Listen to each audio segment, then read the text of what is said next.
What is going on, Colts Nation? Welcome back to another Bring the Juice Colts podcast live stream. Thank you all so much for tuning in. Can everybody hear me all right? Everybody hear me all good here? Just making sure everything is all set up here for this stream. What up, everybody? What up, Ty Creator? What up, Jonix? What's up, man? Everything good? All right, let's go. Guys, we have some press conferences today. The Indianapolis Colts quarterback Anthony Richardson is going to be having a press conference at 11. And Chris Ballard, the GM, is going to be having a press conference at 12:30. There is a little bit going on here today. We all expected the press conference for Chris Ballard. He always has one at the end of the year, but we are now in a situation where we're not entirely sure what we're going to be seeing from Anthony Richardson. I presume probably just to talk a little bit more about what has been going on throughout the season for him and kind of where he is as his development and everything. But yeah, like Cody says, man, 105 subs away from 18K. Make sure y'all are subscribing if you haven't already. Greatly appreciate y'all. We are here just patiently waiting for when this live stream gets put up for the Indianapolis Colts, when Anthony Richardson will go first. And I will also make sure that we have, I will also be reacting to Chris Ballard's as well. We'll stay on here for that. But I greatly appreciate everybody tuning in. We have 120 people watching as of right now. Thank you guys so very much. Be sure to like the stream. Be sure to comment. Be sure to subscribe. All that great stuff. Greatly appreciate it. We're going to be going live here for the next couple hours to break down when these press conferences happen. And here we are just currently waiting. So if you guys want to talk about anything before these live streams go down, highly encourage you guys go and do that. Leave me a comment in the comments section below if you need to.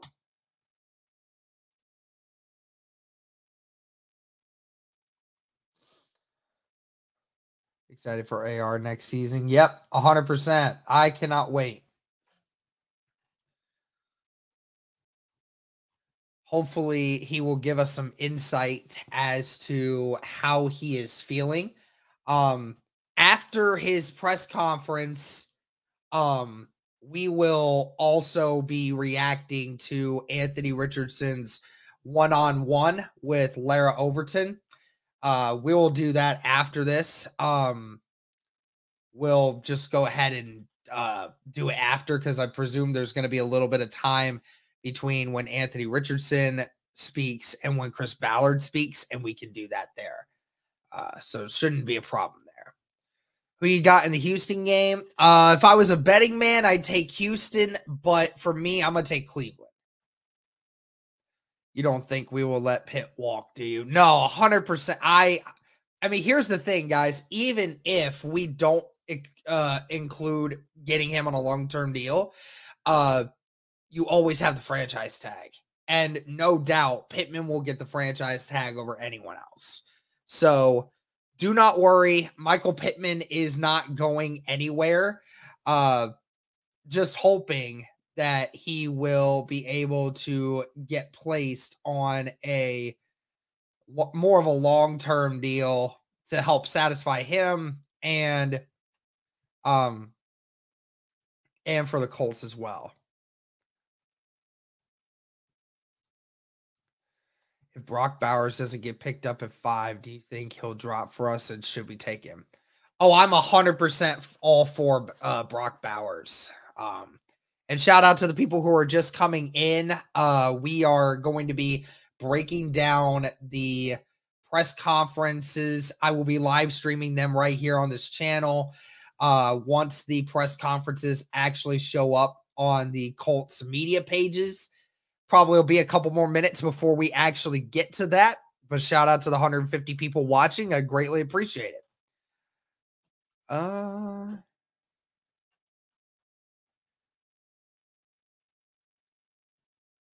want to know that AR completely committed to football and the Colts. Yeah, I totally get that. And from his one-on-one, it sounds like that's true. But we'll gladly talk about that. I wonder if we trade up in the draft for anyone. Maybe. Maybe. I mean, if Indy thinks there's someone there. As upset as Colts fans are about missing the playoffs, imagine how Jags fans feel. Oh, dude, you have no idea. Yeah. Oh my gosh. I was talking with UCF Jaguar yesterday or 2 days ago about that. And oh my gosh, like he is just miserable. What's up, guys? What up, Smoke? How you doing, man? Derek, will the AFC South roundtable continue in the offseason? Yes, it will. I don't know if it'll be going on every week. We don't know the schedule yet, but yes, the AFC South roundtable will continue throughout the offseason. We're just not 100% sure how much content we're going to be putting out, but yeah, keep your eye out for that, Dylan. There will definitely be some more live streams and more things like that. Maybe a trade for a player who proven like Buckner. That's something that could be very interesting. That will definitely be something that I would be considered doing if I was Indy. Makes no sense to go tight end when Will Mallory gets a chance to be tight end 1 this upcoming season. I don't believe so, but as far as the tight end argument, you really truly don't have a number 1 right now. Even if you believe Jelani Woods can come back healthy and be really great, you still need better weapons. And with how Shane Steichen uses these weapons, Bowers isn't just a tight end. He's a weapon. I watched AR highlights yesterday. Man, it's night and day difference from Minshew on his arm. 100%.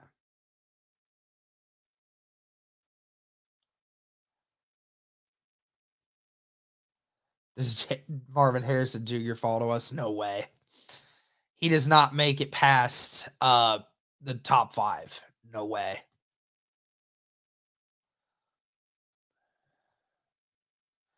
Yes, I do believe Kenny Moore will be a Colt next season. I mean, the thing is with Kenny Moore is he's your best one at the spot that he's at. You got to keep those guys around. You have to, especially since this team's not rebuilding. We're reloading. That's what we need to do.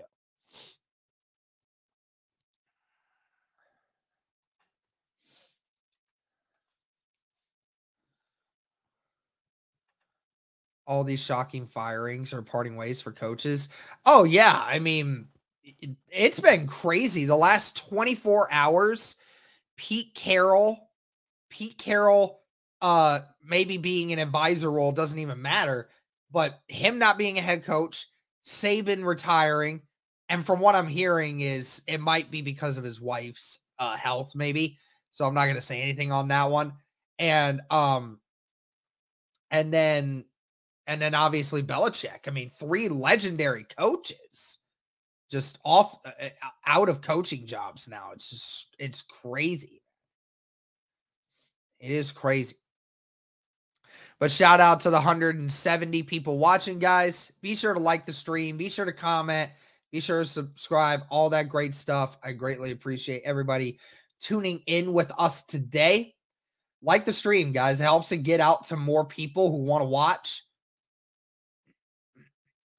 And we know Colts Nation is definitely wanting to hear what Chris Ballard and Anthony Richardson have to say about the season and the season upcoming. You think the Colts will release Ogletree? I have no idea.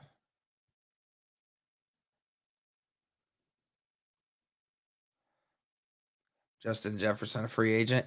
Yeah, I don't think there's any way that he gets out of Minnesota, man.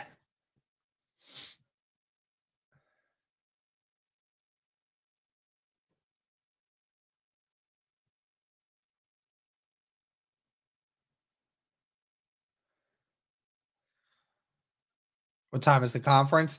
Anthony Richardson's is at 11, and then Chris Ballard's is at 12:30. Now there's the potential they might move it up, just depending on how long Anthony Richardson's goes.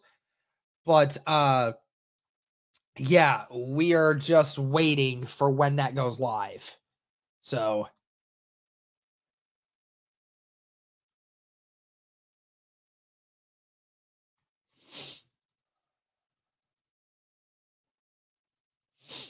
just hang in there with me.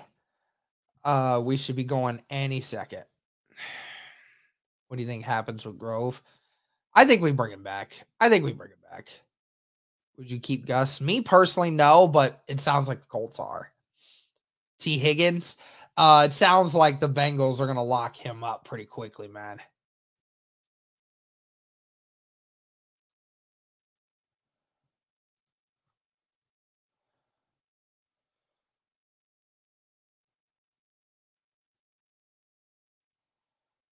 Yep. Shouldn't be much longer until these press conferences get started. Neighbors, Kool-Aid, or Bowers. Hey, I love all three of those. Or I get Cooper DeJean, to be honest. I love Cooper DeJean.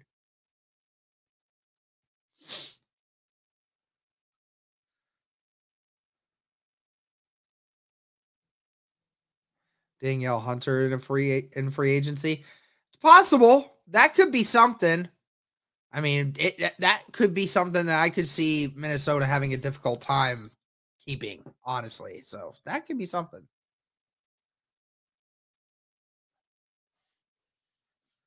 All right. Kool-Aid McKinstry.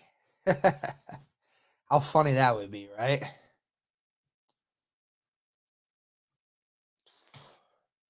Still nothing yet, guys, on the press conferences and whatnot. Don't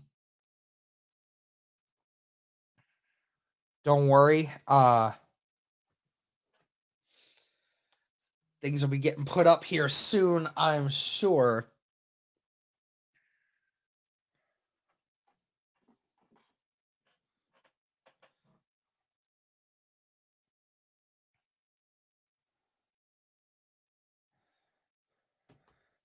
Thanks for all your content. Always a great listen. Also, we got a steal with Josh Downs. Well, thank you, Pedro. I appreciate that. And yes, I believe we do as well. Ballard's been a GM forever, has a losing record and one playoff win. When's the Colts fan base going to hold him accountable? Well, I mean, we have kind of held him accountable. We have been saying his seat is hot and for quite a few years now. And if this Anthony Richardson decision does not work out, then we've all kind of agreed that it's time to maybe start looking in the different direction. But Andrew Luck was less than 5 years ago. It's still difficult to get off a generational quarterback just like that. Okay. So we gotta still figure some things out. You get my boy Mike Evans from Tampa Bay. I wish we could, man. I wish we could. Shout out to the 180 people watching, guys. Thank you so much. Be sure to like, be sure to comment, be sure to subscribe. We are going to be breaking down the Colts press conferences when they officially pop up. Like Cody said, let's get to 100 likes. Let's get to 100 likes on the stream. Keep this party rocking.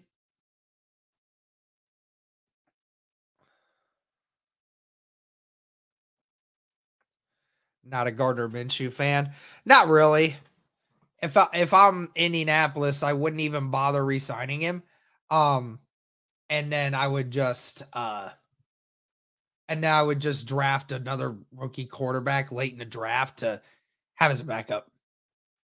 Why is Anthony speaking? I don't understand. Is he retiring? No. My guess is probably talking about the 2023 season and what he was able to accomplish in that brief time and probably talk about where he is in his development and talking about some other things going on and what he's looking forward to in 2024. I think that's more of what we're going to be hearing out of Anthony Richardson. So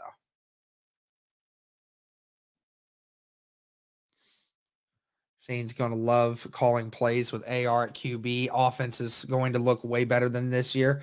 Oh, yeah, I totally agree with that. Okay, so it is 11 o'clock.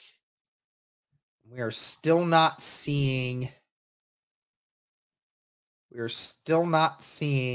a stream pop up yet. Believe me, I am keeping an eye on it.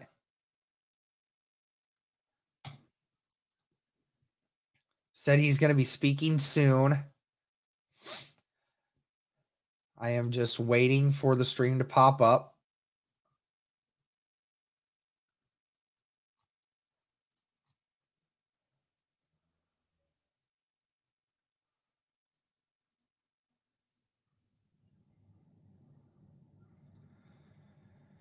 Shouldn't be much longer.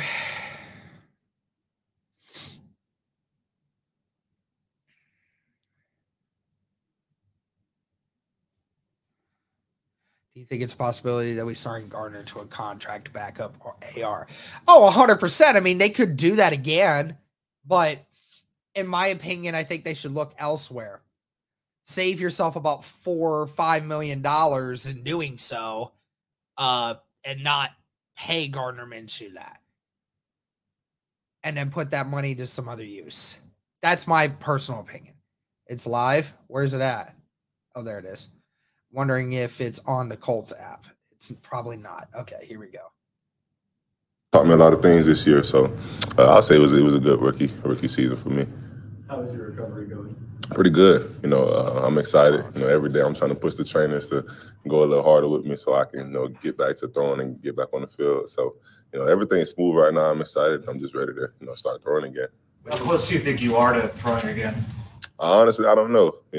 I know it's supposed to be sometime next month, but I don't have an exact date right now. But whenever that day does come, I'm gonna be trying to light it up. Anthony, were you hesitant about doing this procedure, and why did you ultimately decide to go ahead and do it? Yeah, of course I was hesitant. I didn't want to get the surgery at first. I didn't want to be out for the season, because rookie season, first year, I wanted to play. I wanted to be out there with the team, and this injury kind of set me back a little bit. But after talking to training staff and getting different opinions from different doctors and talking to my agent and my family, they said long term this was the best thing for me to do. Because if I did try to go out there and play again, I probably wouldn't be able to throw it. Only just run, and I don't want to just run the ball. I want to throw it too. So that was probably the best thing for me to do, is get my shoulder fixed up on. Yeah, from the talent you've seen on the field this year, this team almost made it to the playoffs. How much does it excite you to get back, and how much are you looking forward to next season with this group of guys? It excites me a lot. When I first got here, that was my main, focus. Playoffs. Get there so we can get closer to a Super Bowl. And it's hard in this league, but the team, they fought through it. We got close. But I'm excited to get back with the guys. Excited to grind hard. Excited to get ready for next season. I know what we're capable of. I know what we can do, and I'm just ready to showcase that to the world. Anthony, do you think playing style for you has to change at all with the injuries that you had this season? No, I don't think so. It's just a matter of me just being out there and just learning when to get down, when not to get down. Some of the injuries were unfortunate. Like my ankle getting stepped up on, hitting my knee on the turf really hard. Just stuff like that. Stuff that I can't control. But the ones that I can't control, I got to prevent those. Like me slowing up near the end zone, getting the concussion, that was completely on me. And then, getting tackled, I couldn't really prevent that. I was trying to brace myself for it. And just, unfortunately, my shoulder just, did what it did. But I don't think I have to change the way I play, just being a little smarter when the time does come. Does that say it'll change the way you play? Will any part of you maybe be any more hesitant in certain situations, or you think you'll still have the same? You'll still be the same Anthony you've always been. No, I feel like I'm gonna stay the same. Keep being me, keep playing the way I'm playing. But like I said, just being a little smarter when the time is needed.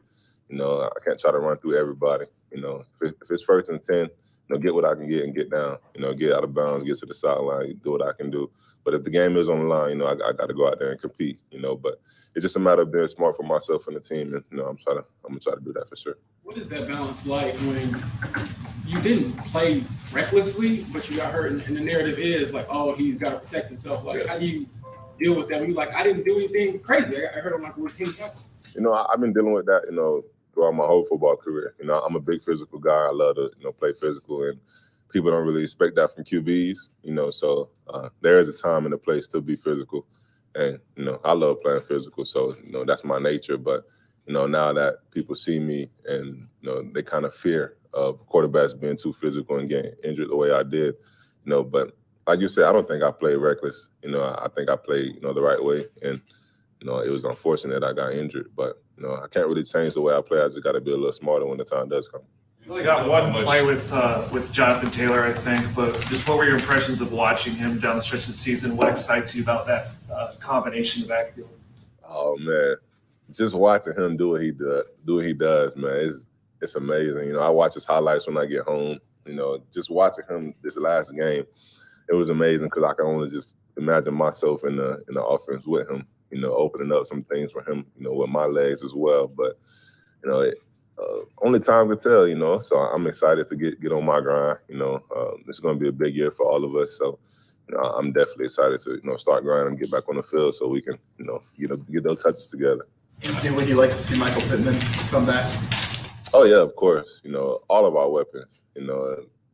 I would love to see the whole team back if it was possible. But I know this business is different. But, God's willing, we can get them back, and we can, be on the road to get a Super Bowl. How much this game means to you, and I imagine you were extremely emotional once you knew this was going to be a long-term thing. And I feel like we could even see it on your face initially. But what were those first emotions, and then how did you kind of come around? Because I know you kind of mellowed out eventually, right? Not going to lie. Those first few weeks were definitely hard for me. I've never missed a season of football.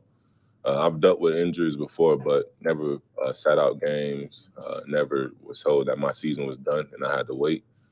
So it definitely did hurt me because this was the first year where, I didn't have football, to guide me throughout my everyday process. And then I just talked to a few different people, and I just sat down and just opened my eyes and realized, I'm blessed, to be in the NFL. I'm blessed to be on this team. I'm blessed to be sitting here talking to y'all. So I just had to look at the bigger picture and just understand, it's all a part of the process. And, the things I can't prevent, try to prevent them. And the things I can't, just try to learn how to live with them. And one of those things was this injury, learning how to live with it and trying to see the good in everything that was around me, but it was definitely tough. But, after talking to some people, letting my emotions out a little bit, I finally came around and understood, my purpose in this building. I'm sure she was part of that conversation, but what was her advice? For sure. Family, friends, even coaches in here, just sitting there talking to them and just letting them know how I feel because, football is pretty much all I knew growing up, besides having my family and God in my life. Football is one of the main things up there for me. And not having it, every day, not being able to put my pads on with my teammates, not being able to jump around when I was in the sling and stuff how I wanted to. It was a little different for me. I had to adjust. But once I got out of the sling, it was kind of back to normal for me. But I just had to look at it from a different perspective and understand that I could still grow without being on the field playing. A lot of your teammates have mentioned, especially JT, have mentioned the second half of the Rams game. It's kind of the game that really convinced them on you. What was your takeaway from that second half? Man, that first half was very different for me. I never played anybody like Aaron Donald. Shout out to that guy, man. He's definitely a beast. So it definitely opened my eyes and showed me what the NFL was about. But when we were down, I just told myself, I got to play better. I got to go out there and try to, win this game back for the team, and I got to just do better for the team. And I wasn't really thinking about, trying to, be flashy or anything like that. I was just trying to play football and just bring the team back and win the game. And, luckily I had, God supporting me, and they were all the way 100% behind my back, pushing me to fight and get that victory. Although we didn't get it, it really showed me that our team, has a lot of great weapons, great pieces to it. We just got to, execute every play, every down. And, that was a fun game for me in the second half. But hopefully I can do it for all 4 quarters instead of just 2 quarters. What did you learn about Michael Pittman Jr. and just the way that he kind of operates and the things he does to help out a quarterback? He's a dog. Getting him the ball in his hand, you see what he can do. He's a physical receiver. He can catch, he can block, he can do it all. And he's smart. I appreciate him. He's also a leader. He pushes me to be better every single day, even when I wasn't out there playing. Being in the rehab on time and just making sure I was working. He's a dog for sure. And just getting the ball in his hand, it definitely takes a load off of me. Just letting our weapons, get the ball and do what they do. So I'm definitely appreciative for him. Anthony, you mentioned that, and a lot of people have mentioned that you've made the most of not an ideal situation away from the field. What do you think you've missed by only playing 4 games and 170 snaps? You're not going to be a rookie next year, but you still haven't had a deep experience. What did you miss? The playoffs. That's what we missed. But I guess it's just going through the routine every single day. I was just getting into my routine, knowing when to get to the stadium, knowing when to come in this building, knowing when to treat my body. I was just getting in the routine, but I can really just say just the time being on the field, that was the main thing missed, because everything else was still falling in line. Me being in meetings, me meeting with Coach Shane, on a weekly basis, just trying to learn information, learning how to, game plan and stuff like that, watching film. But just time on the field, that was the main thing missed, but everything else still fell in line. In your mind, if you don't get hurt, this is a playoff team? Oh, yeah, for sure, no doubt. I believe that when I first walked through the door, just looking at pieces we have, and then myself, I'm going to compete every single chance I get, and we don't want anything short of the playoffs. We want to exceed the playoffs and go to the Super Bowl. That's the main goal, get rings here, win championships. So I do believe if I did play, go to the playoffs. But even when I didn't play, we had opportunities to go to the playoffs. So, this team, despite me, just leave me out of it. This team is great. We have weapons, as you can see. The playoffs is right there in our hands. We just got to execute every play. That's all. What did you learn about Shane in those conversations during the season, and how do you think that sets you up next year with Shane? Just him, his offensive mindset, his relentless effort every day to get better as a coach, and him just pushing us as players, is great for me. He teaches me a lot about offenses and defenses. He makes it easier for us, as an offense to go out and execute because he sees it way different, So extremely thankful for him, and I'm just excited to see what we do down the road. Balance between learning from him, from a coaching standpoint, but actually leaning on him when you're going through such a tough time. What was it like? I think I've made the joke that Shane's not human, but I would imagine he is pretty human. And you probably lean on him a little bit. When I was playing, it was a different type of learning form. I was learning on the fly type of thing, day by day, information and trying to apply it.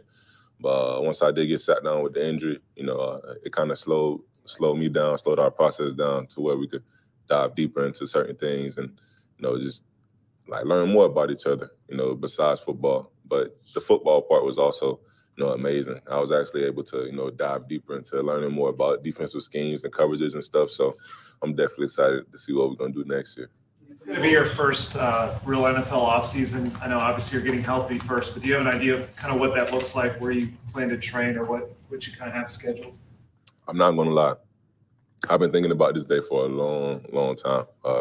Just how the offseason was going to be for me. I had other plans, I wanted to actually, just take some time and relax. But, now the way that things are playing out, I'm 100% all steam right now. Guys, is all the way to the floor. I'm pushing it because I'm trying to get back. I'm trying to, go get that playoffs, go get the Super Bowl rings. I just want to be great for this team. So I plan on getting to Jacksonville sometime within the next couple of weeks so I can get down there, finish a little bit of more rehab before I start throwing, and I'll be back and forth, here with the coaches, learning some more stuff and just trying to get back in my routine. What did you learn about Gardner and the way he prepares? He's a definition of a pro. He knows his role. When it was his time to step up, he definitely did that. When it was his time to lead, he definitely did that. When it was his his time just to be around in the building, he definitely did that. You know, he taught me how to watch film, break stuff down. You know, just watching him, you know, it was different. You know, I appreciate him. Selfishly, you know, I want him back, but if he does get a shot somewhere else, you know, I'm definitely rooting for him because he's a great guy, great person. You know, and I'm thankful that I had the opportunity to work with him this season. Earlier, you kind of talked about how you don't want to change your physical style of play, but sometimes people can get scared of a quarterback who plays like that. And just in your opinion, why is it important for you to like stay true to your stuff and your playing style? You know, staying true to myself. You know, that's what got me here. You know, the way I played, that's what got me to this level. So I don't want to, you know, get to this point and try to switch it up and try to change. You know, because the people in this building, they wanted me to be me. You know, so me trying to change that, I don't think it would really benefit, you know, us, you know, in the long run. Of course, I can be smarter from time to time, but you know, just playing the way I play, you know, that's why they got me on this team. That's why they want me on this team. You know, so I just, you know, like I said, just be smart, but you know, don't try to change anything at all. For Anthony, what was Saturday night like for you, watching, being in that environment, obviously on the sidelines, and seeing CJ play as well as he did? Did that burn you at all, not being in that moment? Not really, you know, because I know my career is going to be long. I know these seasons are definitely long. You know, I know for a fact we're going to have battles with CJ for a long time, you know. So I was just pure excitement, you know, when I first arrived to the stadium. You know, I just knew the atmosphere was going to be the way it was. You know, I knew it was going to be a playoff type of game because that's what it was for us, and that was our mindset.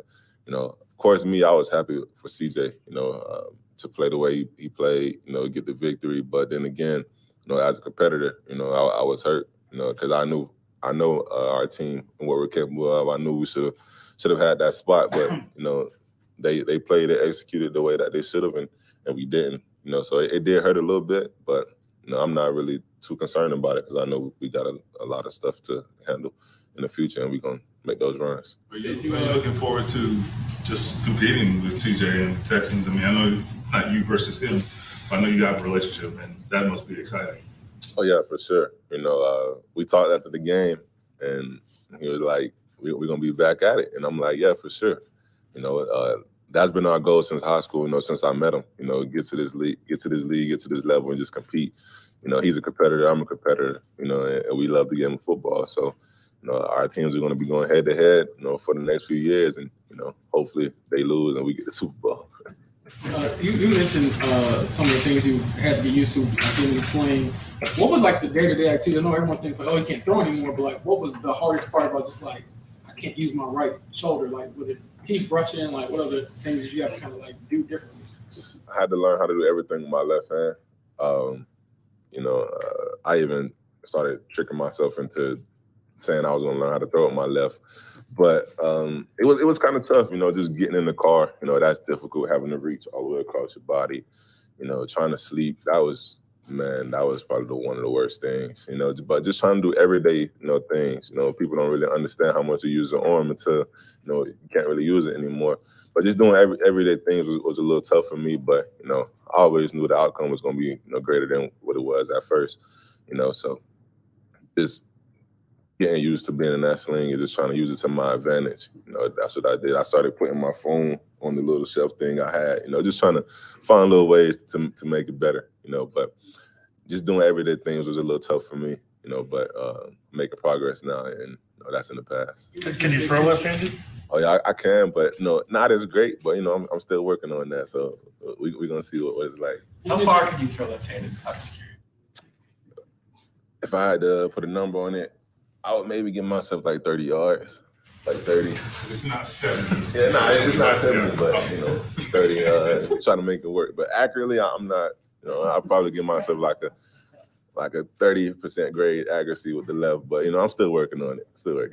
Anthony, whether it's more on or off the field, what would you say is maybe your biggest surprise leaving year one in the NFL, on or off the field?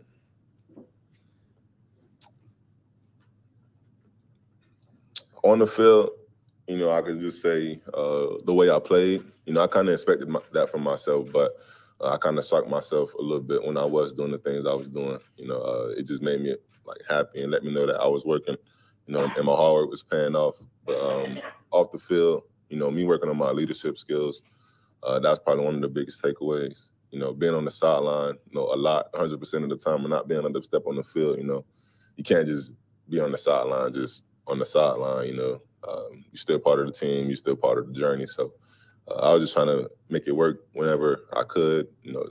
Step in that leadership role whenever I could. But when it was my time to sit back and let Gardner do his thing, I definitely did that. But my leadership, stuff off the field, that's what I definitely was trying to work on. You constantly mentioned just the bigger picture. How long did it take you to see it at the end of the ride? You want to be like to yourself automatically. How long did it take you to see the bigger picture, and what allows you to keep seeing it? Just 21 face of the franchise, but you seem to have a pretty good grasp on just it's bigger than me. I've always thought life wasn't all about me. At the end of the day, it's a matter of who you impact, and the impact that you have on people, and I always try to, take that to heart every day I wake up. But when I did get injured, I did try to look at the bright side immediately, and I kind of gave myself an answer. I told myself, this happened for a reason, and maybe I did need to slow down and actually to learn some more things before it was my time to be out there. But after I told myself that, it started getting a little fuzzy for me. It was a little difficult for me to see that picture again. So those first maybe like 5 or 6 weeks were definitely tough for me. But after talking to Coach Shane, talking to DT, and letting them know how I felt, I was hurt, not being able to play football, not being able to go out there with my teammates and dress up and just be out there. I was definitely hurt because, football is, like I said, was pretty much all I knew growing up. And with that, like, being taken away from me, it definitely hurt me. And after talking to them, they let me know it's all a part of the journey. This is just something else I can write in my book and, talk about when I get a little older. But, just seeing the bigger picture, just trying to find ways to help other people while I'm down, that was the main thing that kind of helped me, understanding my role in the building when I did get hurt, be a leader and just be there for the team and just bring the energy, so just trying to find ways to just help, that's what kind of helped me realize what was going on. It's going to be one you look back on for the rest of your life. So where do you feel like you've changed the most from now, just going back to a year ago when you were still at Florida and preparing for the draft and all that?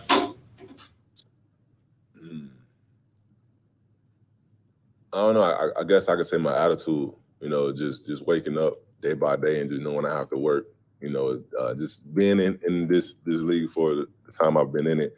I've seen some things, I've seen how the business side works, and I see, how the football side of it works as well, so just me attacking the day, I always attack the day, before I even got here, but now, it's different because, you never know when you're not going to be out there on that field, so I always try to, attack the day every time I get up. So that's probably the biggest thing that changed for me is my attitude and the way I attack the days.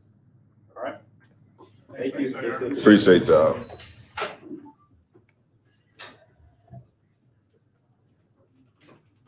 I think that might be it for the press conference. Let's see if this in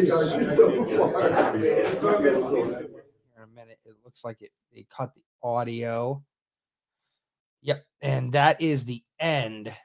All right, so that was the press conference for Anthony Richardson. Give me 1 second here, guys. Make sure that I am still going to make sure. I just want to make sure that this is ready to go for when Chris Ballard is up and ready to go. Okay.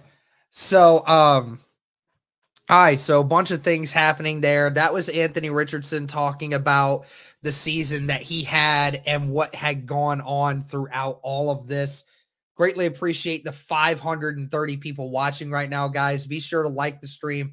Be sure to comment. Be sure to subscribe. Let's get more people in here. Remember, Colts GM Chris Ballard going to be talking with the media as well within around an hour. So make sure that you guys are staying in here and tuned in for that. I'm going to go ahead and talk about this a little bit.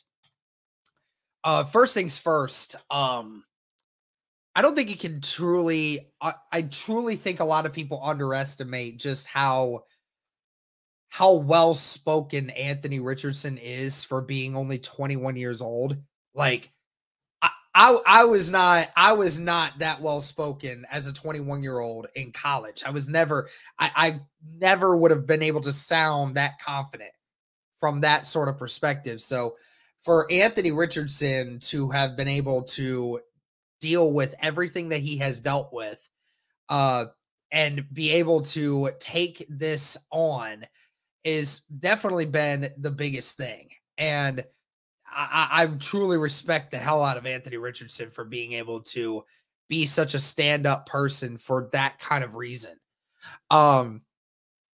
Obviously, one of the biggest things they asked him was, is he going to change the way that he plays football? Is he going to change the way he plays based off of, the injuries that he sustained? He said that he doesn't think that his play style should change. He said he just has to be smarter and know how to not get hit as much. That was a big emphasis on the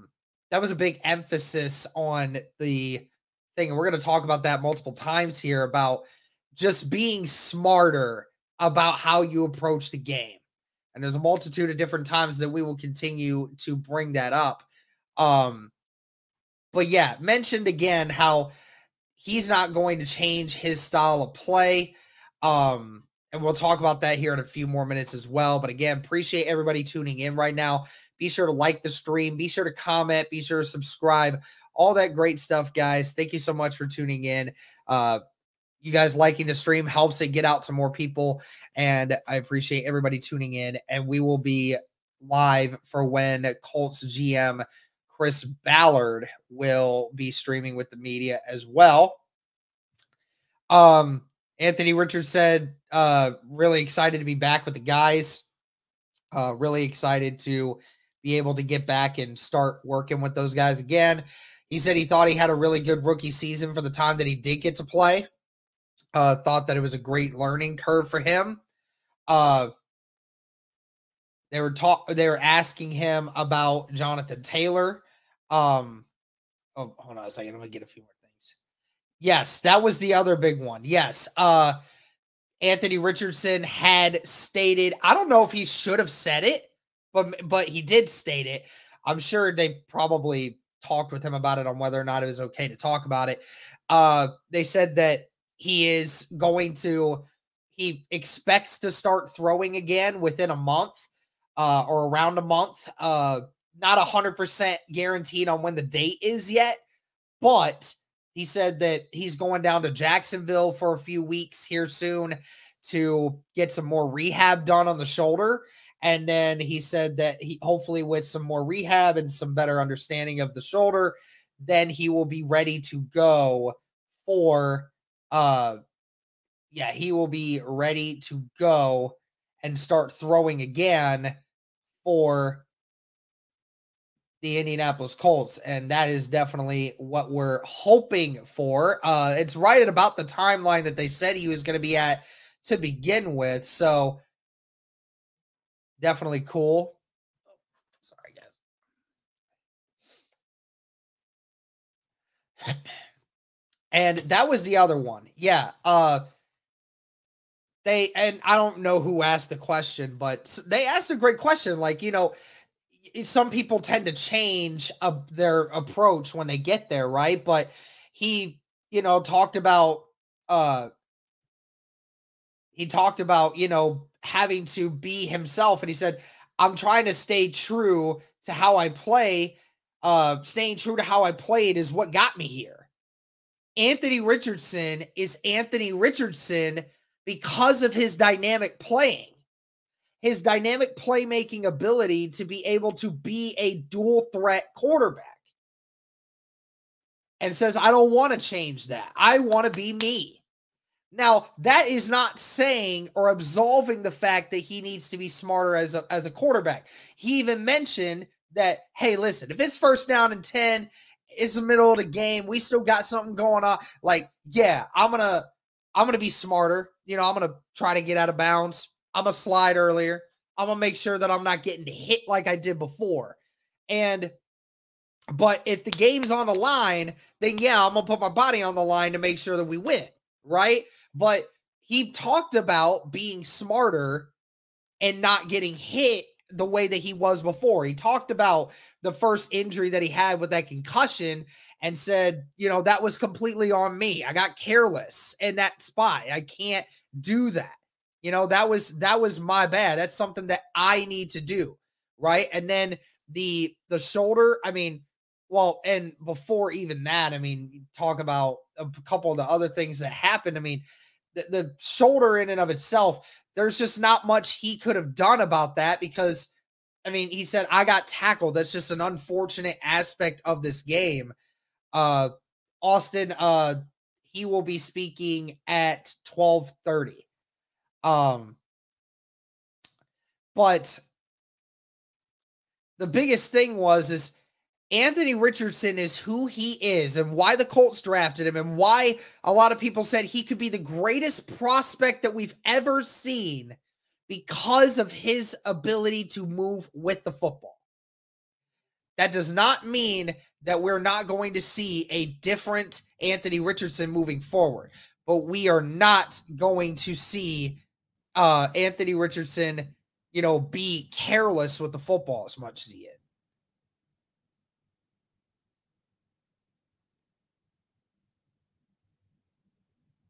Lamar on steroids. Yeah, it's absolutely right. Anthony Richardson talked a lot about the weapons, talked about Jonathan Taylor, talked about Michael Pittman. Of course, you know, he talked about Michael Pittman, and his praise for Michael Pittman is above and beyond. I mean, he's a tough dude. And yes, they played, Anthony Richardson played the whole Rams game. He just didn't get to finish the game because he wasn't the last team on the guy on the freaking field. That's what it was. They lost because we never got a chance to play in overtime.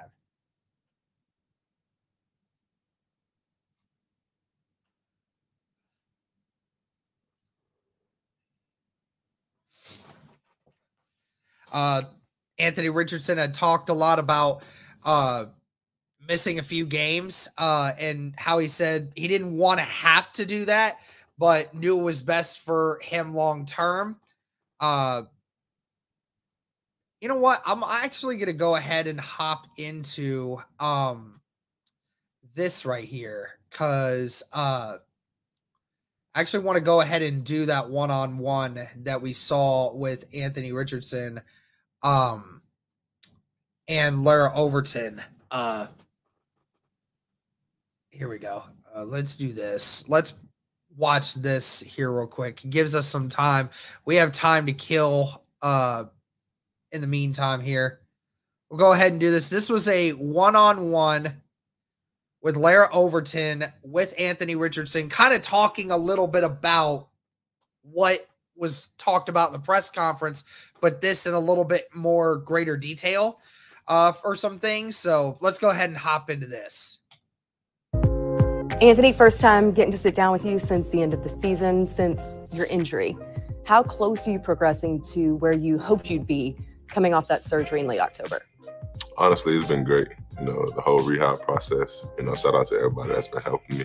The whole process has been great. You know, I'm excited to start throwing again soon. So, yeah, obviously getting ready to throw again soon. The shoulder looks really good. I don't really notice any kind of like, all right, Ozai, appreciate you, my guy. Take care, man. But he was talking about, I don't see any major issues with the shoulder, which is a great thing. Obviously, like they said, they took care of the shoulder very well. So that's great to see. And, you know, like we said, hopefully he's throwing again before he should be throwing again before the end of February, which would be great. I saw that interview. AR sounds like he's fired up. Oh, yeah, 100%, man. That you saw it, a number of opinions, had a lot of evaluations regarding the injury. What were the conversations that ultimately led you to the decision to have season-ending surgery? No, the main thing was just thinking about the future.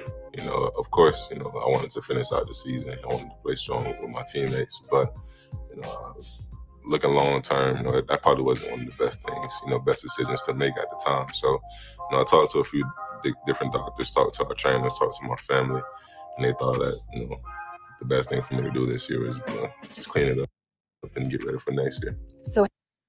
So again, talking about how Richardson said, I could have came back and could have tried to, make it work.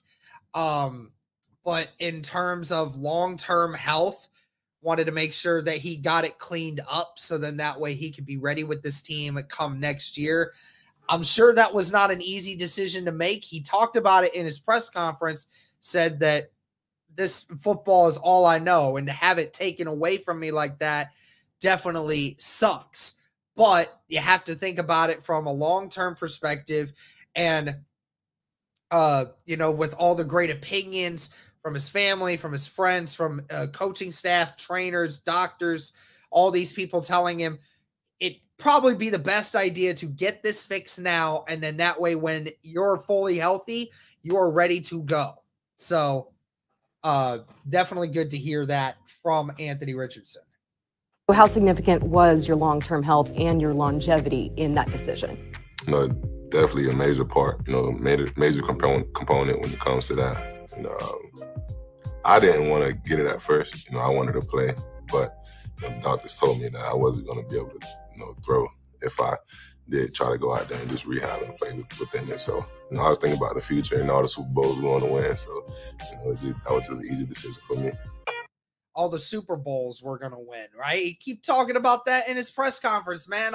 I'm so happy that the 21-year-old in him and just how confident he is in what he knows is going to happen at some point. I mean, that just, regardless of it happens, I mean, just to hear how openly confident that this man is in what he can do and what this team can do, I'm telling you, I really feel Indy has it right here with the coaching staff, or with the head coach, the quarterback, and the team that we're building. I'm telling you, I feel confident in it. Being the competitor that you are, though, how difficult was it to grasp that such an exciting, promising rookie season was cut short?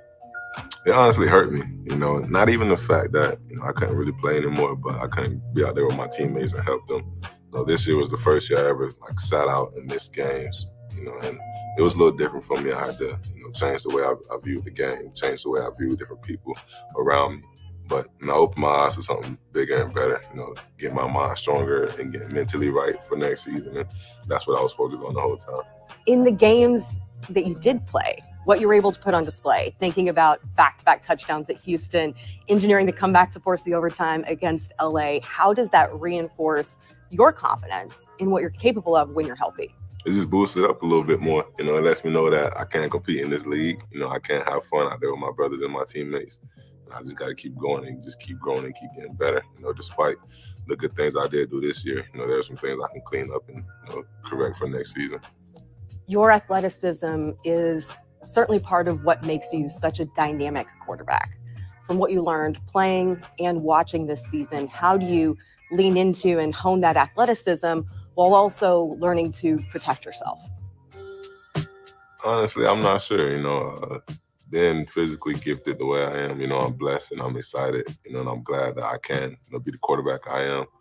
But it's still a learning curve for me, adjusting to the speed of the game, the strength of the other players, and just understanding my body and how to get down and, playing safe without, playing scared, So I'm still adjusting to that, hopefully I can showcase a lot more of my athletic ability next year and play the whole season. Well, first of all, I'm glad that he's so open to how things are going, how things went. I mean, obviously now things are done with the season and, rehab's going well for him. So there's a lot of up and up. Again, he talked about it so much in the interview, talking about how, to be smarter on the field. And he says, I think one of the biggest things that I took away from the interview, I think that, give me 1 second. I had the quote here from it somewhere. I think he mentioned how this was Yeah, he said this injury really happened for a reason. He said maybe this was the wake up call where I realized that I need to slow down and learn a few more things before I start, just running out there full steam ahead and realizing that, I can't do it all. I can't 100% get everything that I want for that situation.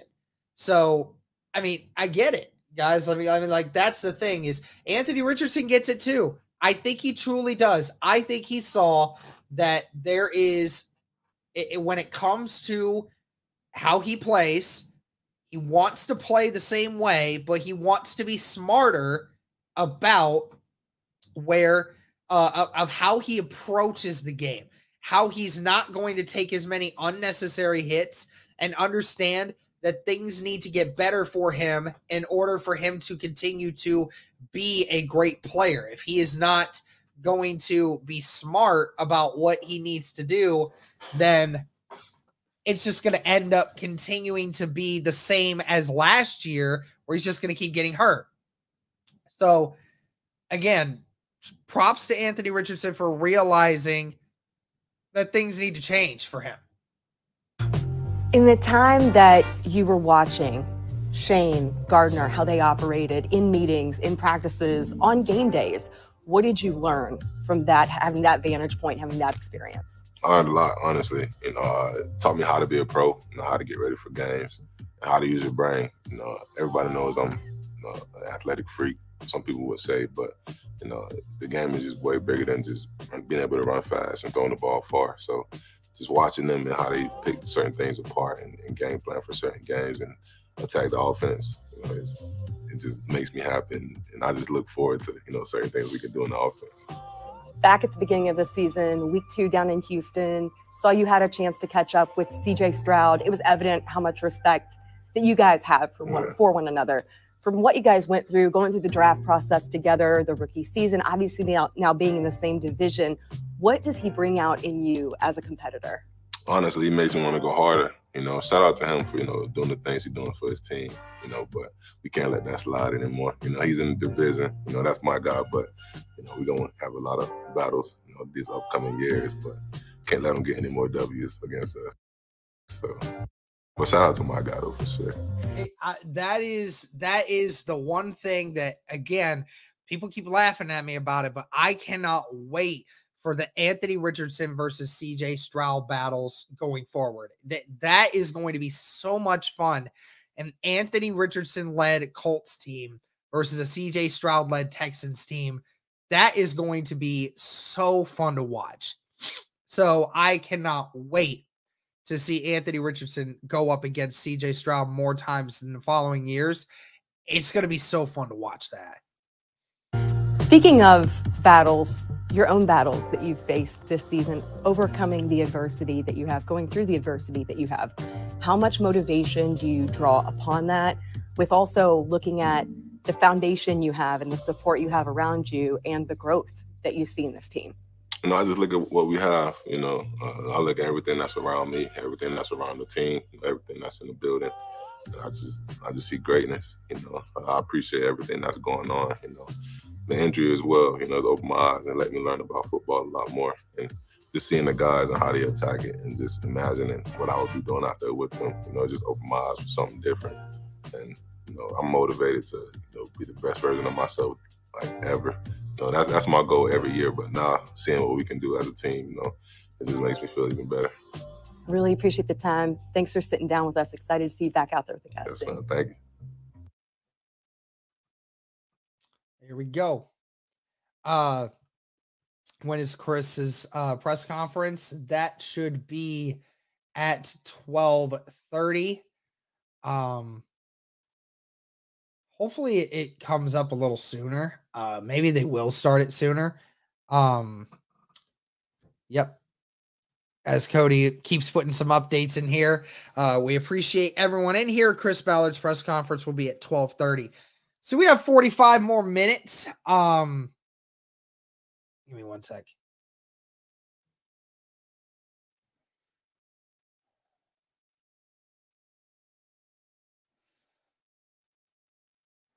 Who do you think we will draft?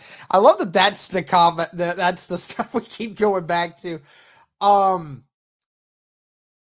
Honestly, if we get the pick of the ladder between, I'm going to just name some names right off the top of my head that I'm fine with the Colts going with if they get them. Just to start. Kool-Aid McKinstry, Cooper DeJean, Malik Neighbors, Romeo Dunson, Brock Powers, Gerard Verse. Those are names.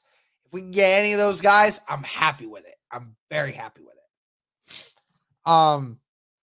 But yeah, guys, we'll go ahead and keep updating you on these, but we have some time to kill before this stream gets there.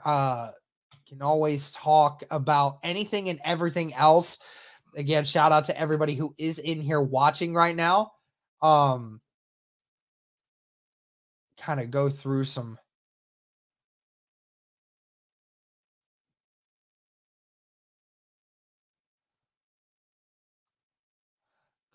people's notes here. Let's see here.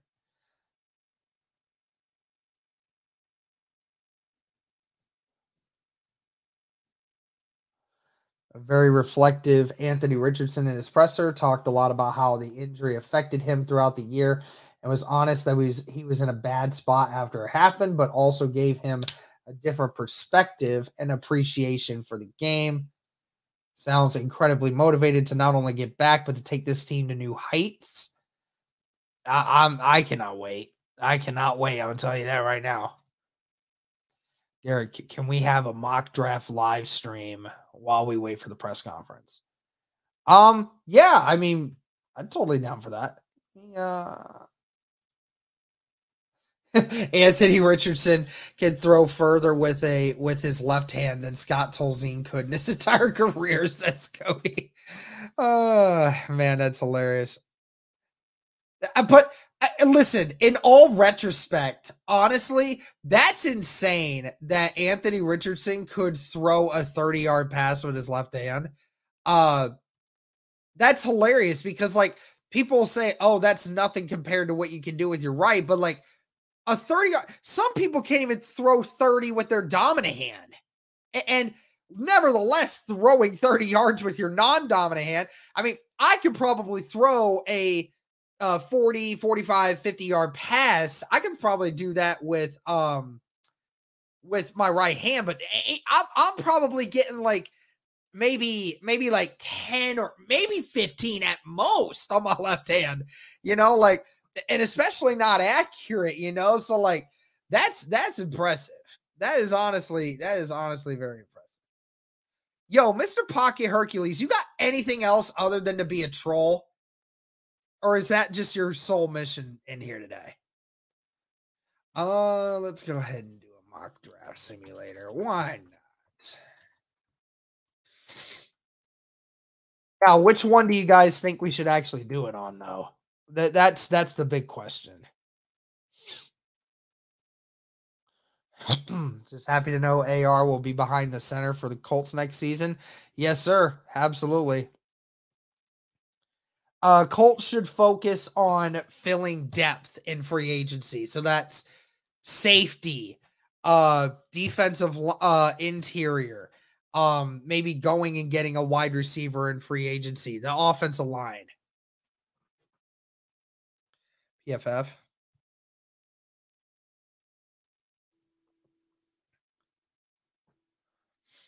Hey, man, love from Indiana. Hey, appreciate you, man.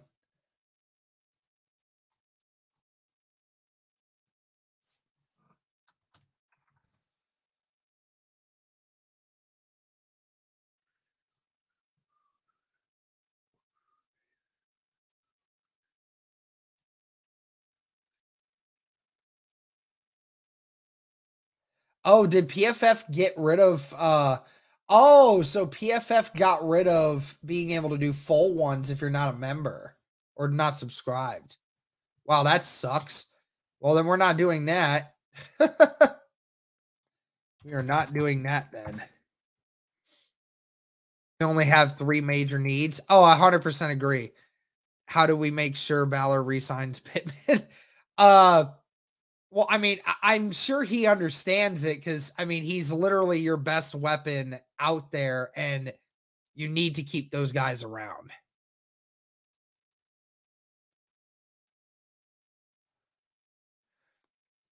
AR is right to play smart, but don't play of getting scared. 100%.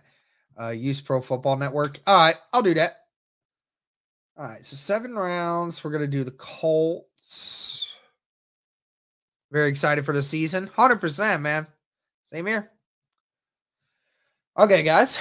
And again, guys, we're passing time until we see Chris Ballard's presser, which is going to be in about 40 minutes or so. So we're just kind of passing the time. And maybe Cody can help me find somebody to join in on this live stream here too.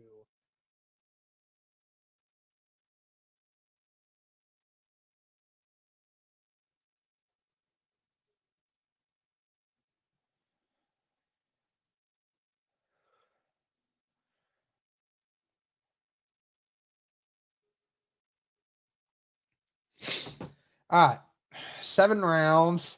We're going normal speed.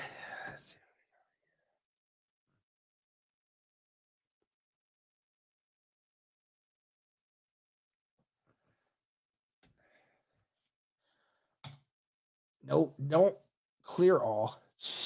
Almost did the wrong thing there. All right, let's see what we got here.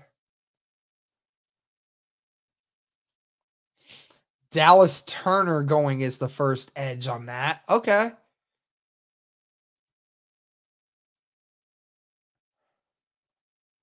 We're going to reject. Ooh.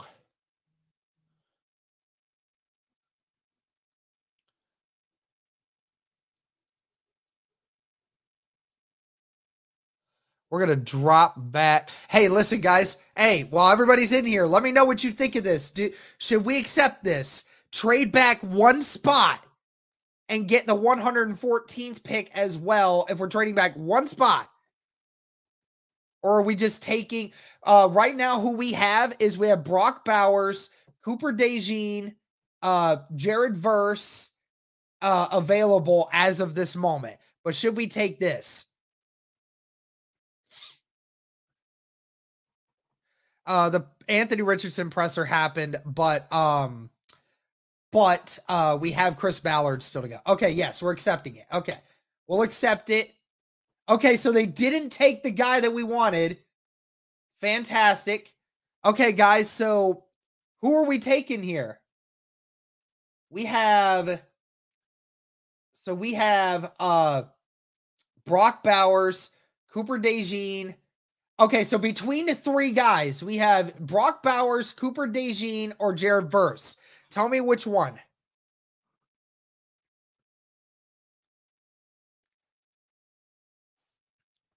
And again, guys, we're just passing time until Ballard's presser shows up.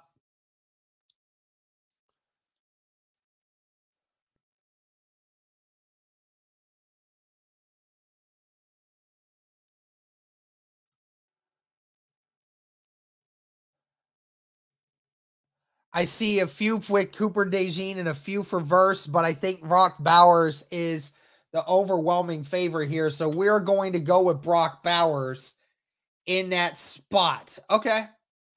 I'll go with that. There's a lot of, I would be happy with either of those.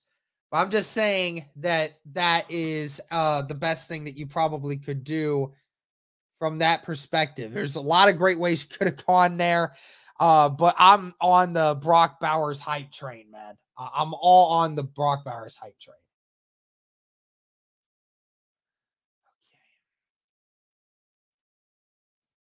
Okay, so let's see here.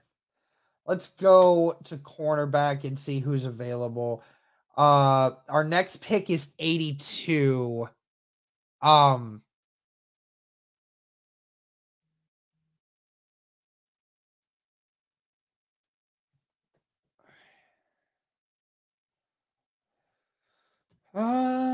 Doesn't look like any corners that need to be taken, but let's look at the edge here. Best players available here.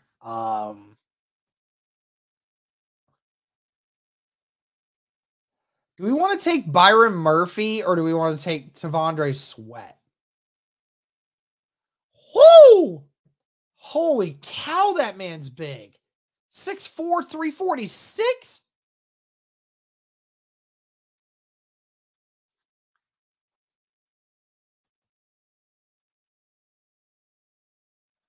Dang, man. Or Byron Murphy.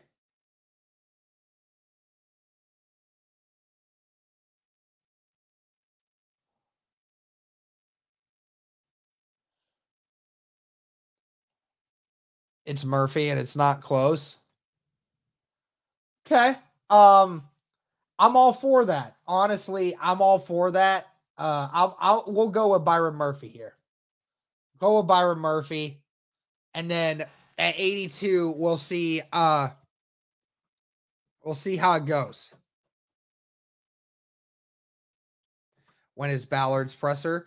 Ballard's presser will be at 12:30, so about a half hour till then. So we appreciate you guys' patience. We're gonna be we'll be doing that here soon.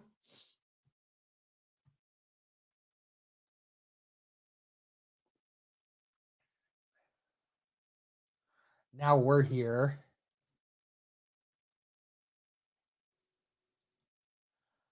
Who's our best people here?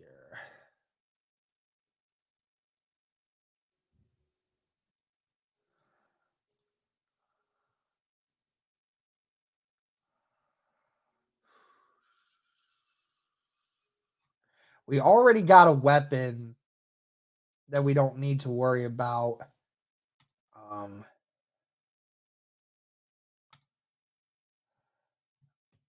Appreciate you, Zero Chill, man.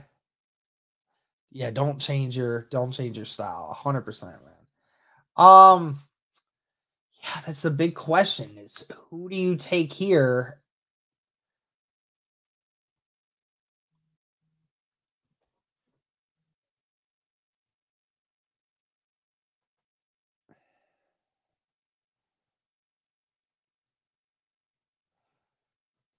Appreciate you, Zach Wilson. Appreciate you, man. Appreciate you. I'm debating, man. Debating greatly. I'm trying to just kind of see like. Oh, well, I don't need this. Let me look at corners here. 6'1", 198.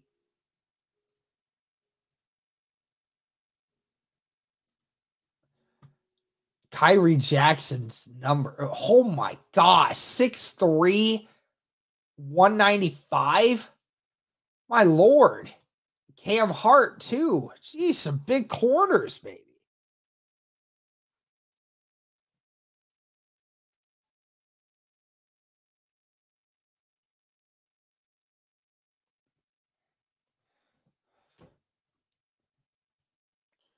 Okay, well, I'm going with a corner here, guys. So help me out here. Of all of these guys that we're looking at here, we got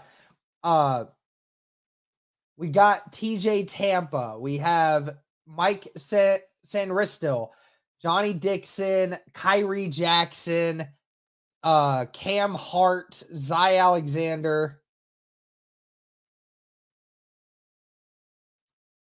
My picks so far have been Brock Bowers and Byron Murphy II. So I have gone an offensive weapon and defensive line help. And I feel that we need a corner coming next.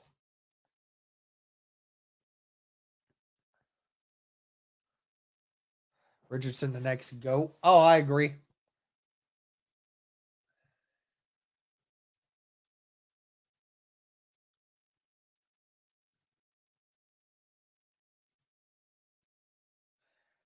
I'm going to go with Kyrie Jackson here. Why not? Yeah, probably go with Kyrie Jackson there.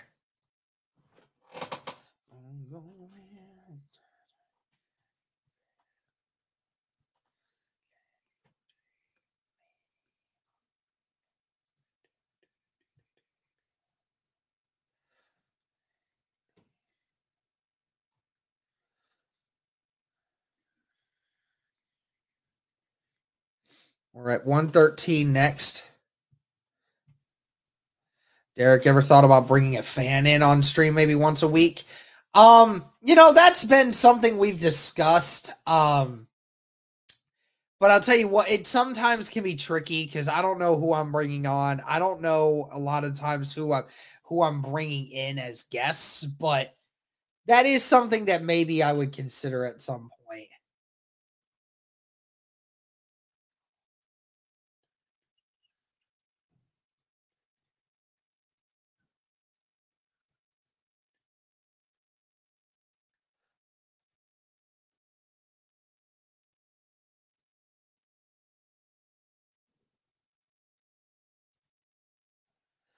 All right. What do we got here? Do we want to go offensive line help or where are we going with this? I'm trying to. Sounds like a good way to get demonetized. Yeah, sometimes it can be. I'm telling you what. Appreciate you.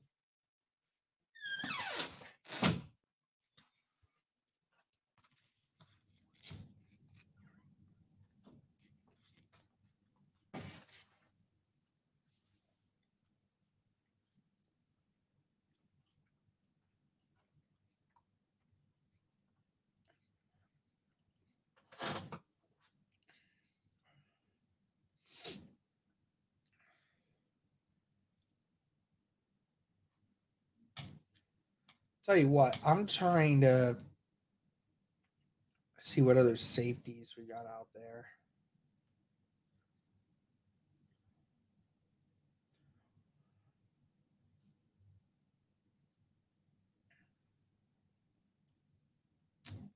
We're going to go Jaden Hicks.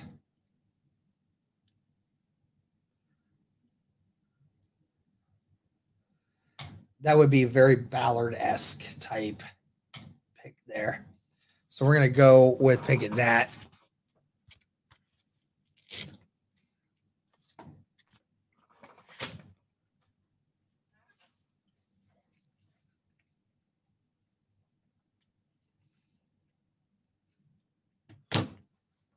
Did you see the new schedule for the Colts? Yeah, I did see it.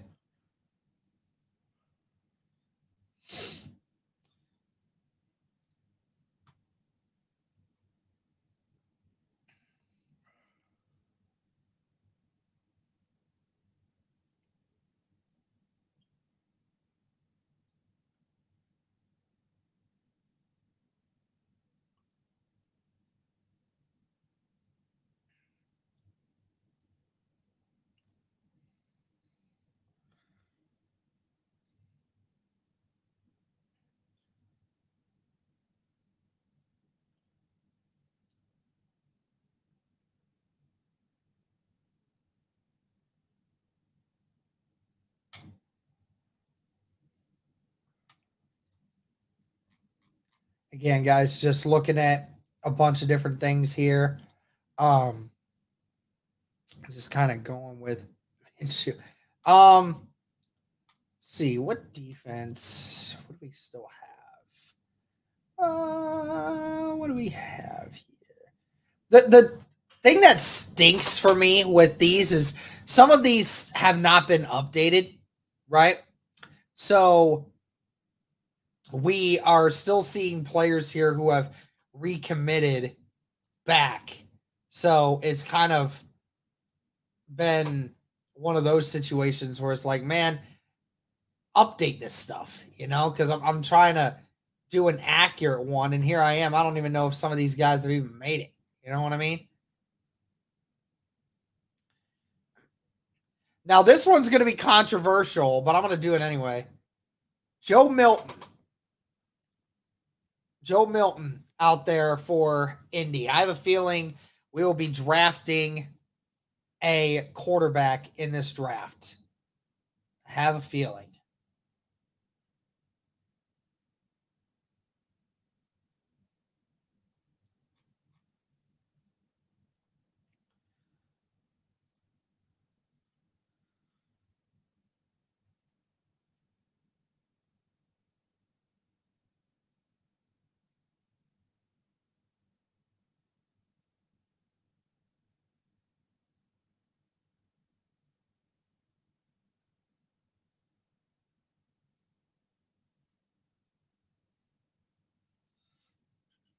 And then now I'm at a point where I don't even know where to go from here.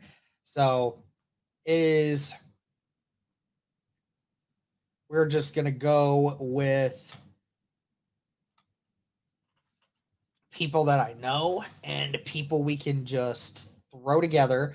We'll go best case scenarios here. We'll just go ahead and go depth at this point.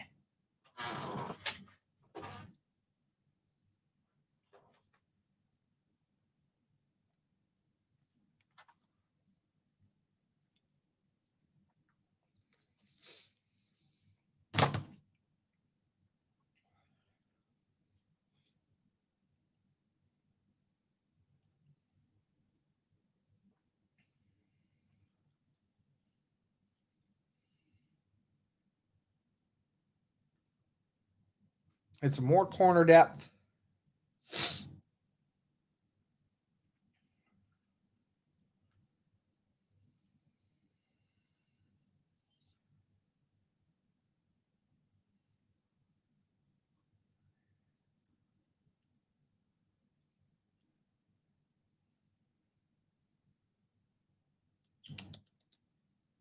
We'll go Xavier Thomas, get some depth there. Then I have one more pick left to go.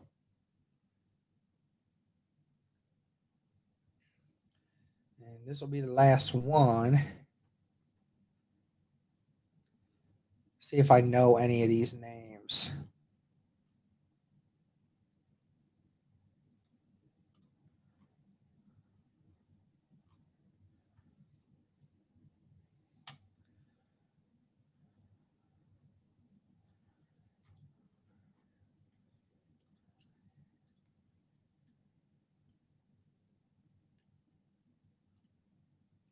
Let's go with that. And then that would be everything. So we get Brock Bowers.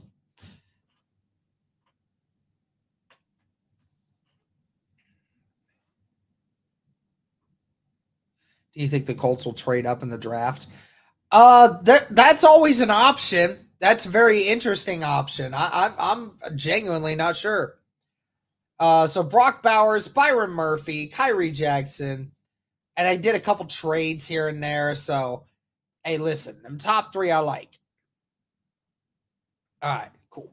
Give me a second here.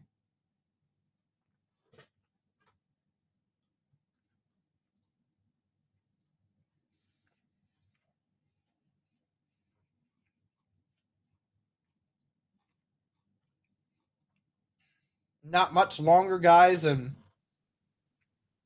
we will have Ballard on the presser.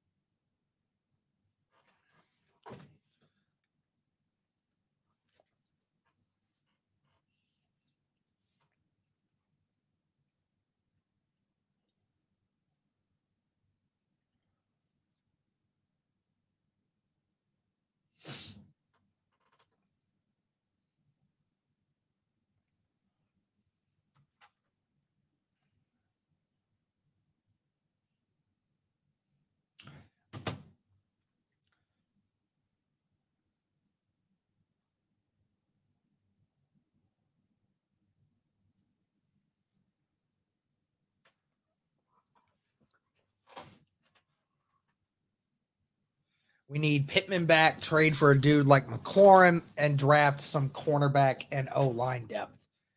That wouldn't be a terrible idea. That would not be a terrible idea.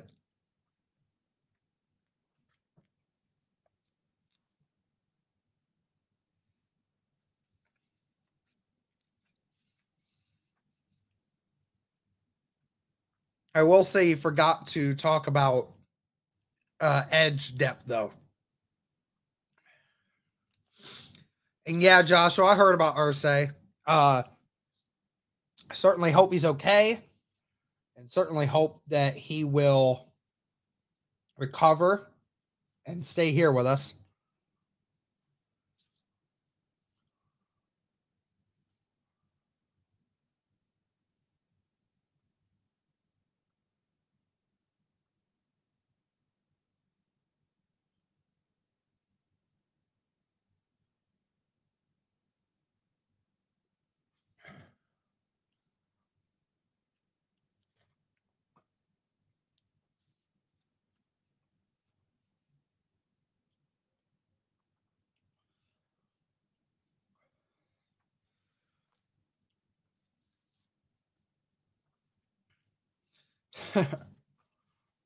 This one guy saying that Dan Quinn will most likely become the Seahawks head coach and then bring in Gus Bradley as the DC. Bro, please. Please do.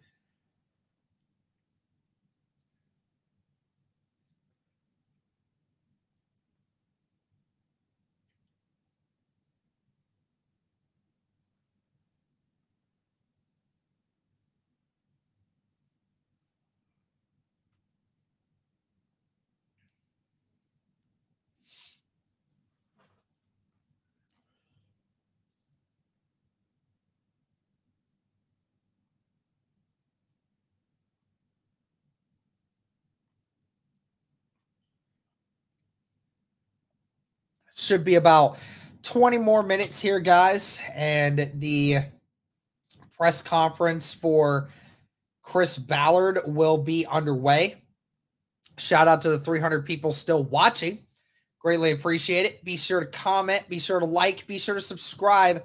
All that great stuff, guys. If there's anything you want to talk about, please let me know in the chat. Think we bring back Ogletree? I don't know. We'll just have to figure that out once the legal stuff gets put out. Cooper DeJean or Kool-Aid McKinstry? I think Kool-Aid McKinstry is the number one corner in most people's mock boards. I think Cooper DeJean is like 2 or 3 on most. Both of those would be really great options. What do you think about Neighbors? Oh, he's my second. He's my third, probably my second receiver behind Marvin Harrison. I would take him in a heartbeat.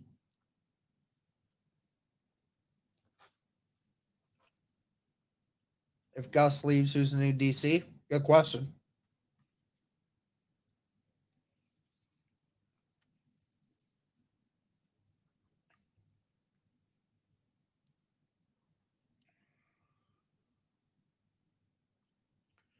Zach Moss coming back. I don't doubt that they would like him to, but I highly doubt he actually does.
If AR was in this draft of QBs, what do you believe he would have been?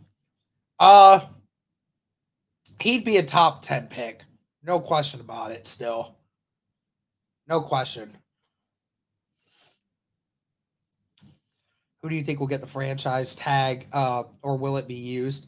Yeah, I think it will definitely be used. I think it could be used. I think if you're going to do that to anyone, I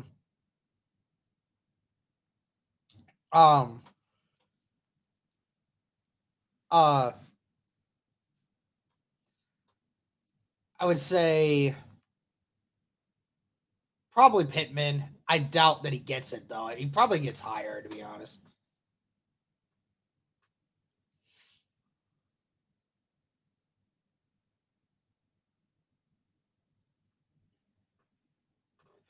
Wink Martindale, Mike Vrabel, a bunch of people, man.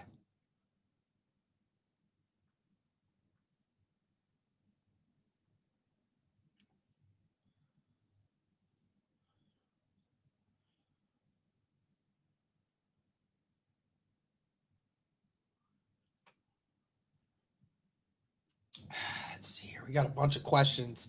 You guys are awesome. Questions here before Ballard's presser starts here in about 15 minutes. Do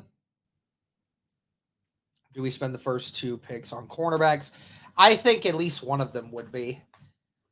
Derek, would you have a problem if Ballard drafted Brock Bowers because they have him in the mock drafts going to the Colts as of now?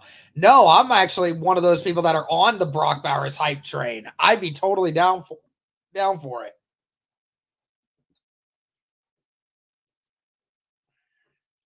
Non-Colts related, but do you see Bill Belichick retiring or coaching a new team after the news today? My guess is he retires. That'd be my guess. Chase Young and Jarvis Landry, maybe a safety in free agency, bring Pitt back, but still draft a receiver early. Jarvis Landry can go. As far as Chase Young, I mean, that would be good depth, but he's not going to, I don't know if he's going to be an elite guy for you. Do you think Flowers starts opposite of Juju next season? As of currently, yes. Yes. Cooper DeJean would pass on him. Returns punts good, but I question how he covers wide receivers. Interesting take there. Cooper DeJean's coverage is good. Yeah, I'm wondering that too, because I'm like, he's the number 2 or number 3 corner in this whole draft, and you're questioning if he can cover? Appreciate you, Cody. Appreciate you.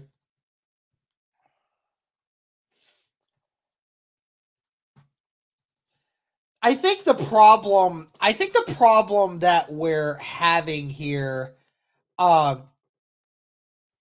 with the Brock Bowers thing is I think people are too focused on the idea that Brock Bowers' position is a tight end rather than what can he be as a playmaker.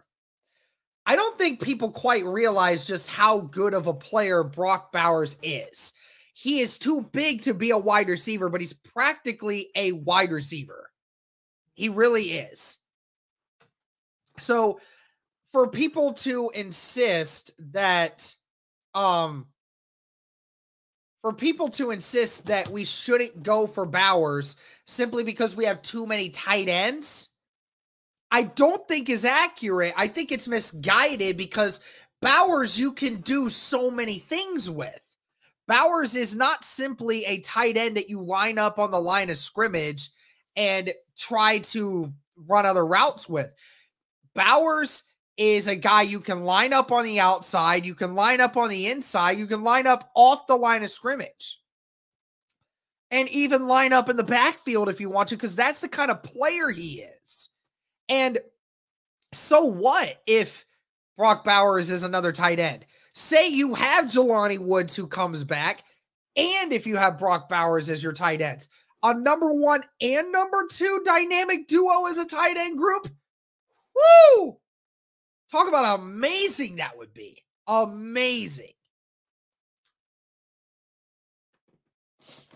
And besides, Brock Bowers is elite as a playmaker. Appreciate you, Kristen.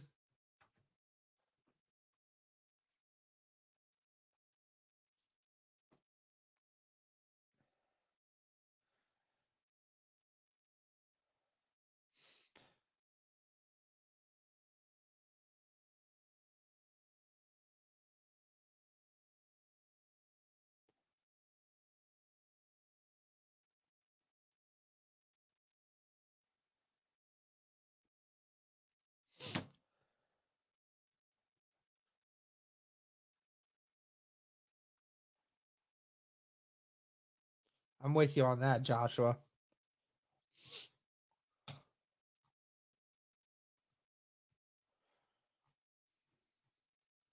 Nothing on the broadcast for Ballard yet. Shouldn't be much longer. People trying to move Dejan to safety because he's white. 100%. So who would you rather take? Brock Powers or Kool-Aid McKinstry if they're both there at 15?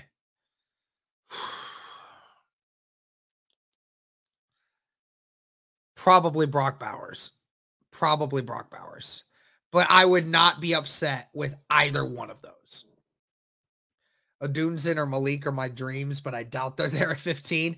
Yeah, I feel the same way as you, man. But hey, listen. Last year we saw those wide receivers drop all the way to 20. Anything could happen. Too many teams need QB and offensive line. That's 5 or 6 picks right there, and not counting defensive end. Bowers could drop 100%. Is anyone concerned that we might lose Ed Dodds this year? No, because it's been that way for years and years and years, and he's never gone.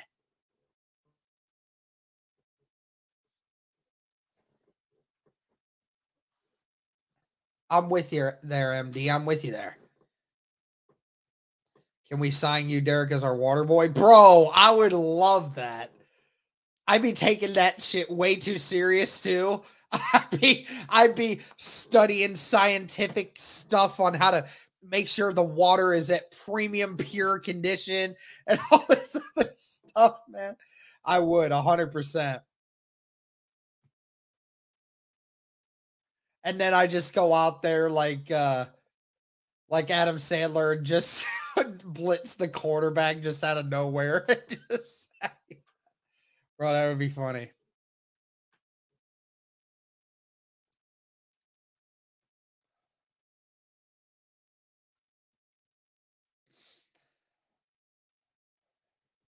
Think about how many teams we beat that are in the playoffs. That should tell us that we are good enough and should be playing this weekend. Plus, add Cleveland to that list since we got robbed. 100%. Everyone else can go as long as we got Shane and Chris will be solid. Derek, Brock Bowers in the playoffs on 4th and 1. You know he won't drop that ball, right? 100%.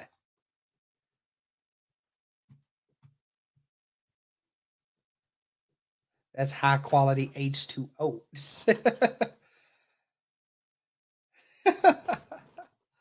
Oh man, I love it. Who would the Colts keep tight end wise if they got Bowers, or would you expect to cut from a different position? Well, you'd have too many tight ends. If you got Bowers, you're going with Jelani because you know what he can provide you this year. Mo is going to be there. And then the other tight end you would keep, probably Will Mallory. Just saying. You never know, though. It's interesting.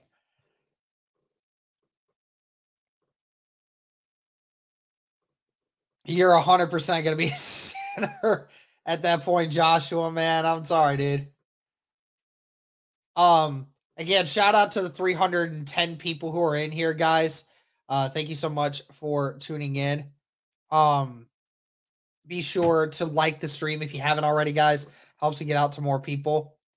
And then obviously subscribe if you haven't already. 1 subscriber away from 17,800 subs. And we're just about 5 minutes away here from Chris Ballard's press conference. So it shouldn't be much longer.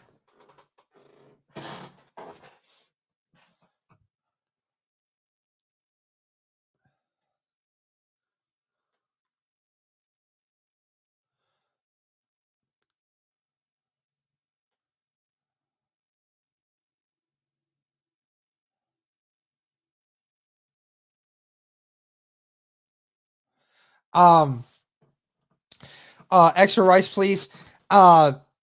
It's not head to head that matters. When you have the same record as someone, that is based off your strength of schedule. So that means that the Saints had a stronger strength of schedule than we did by a little bit, and that is why we're ahead of them in that.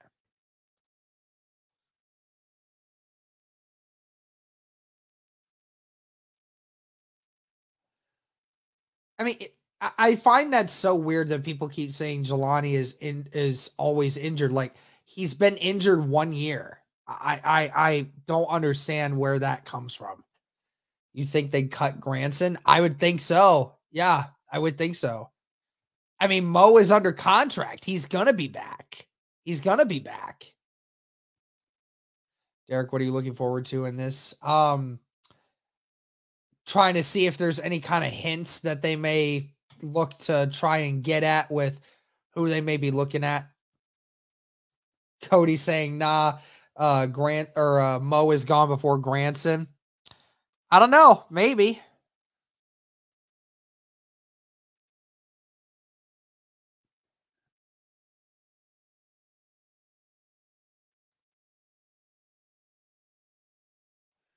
Shaq was under contract. Yes, and we cut him. Yeah.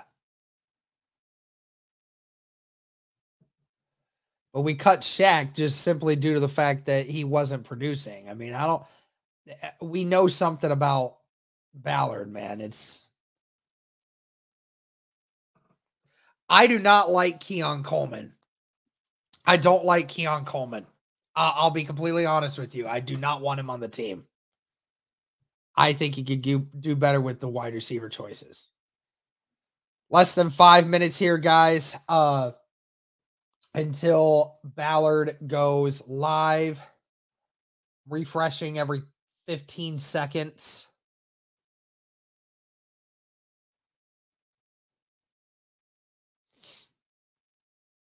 I agree with you, Richard Rhodes.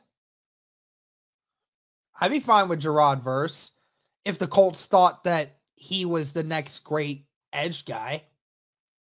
100%.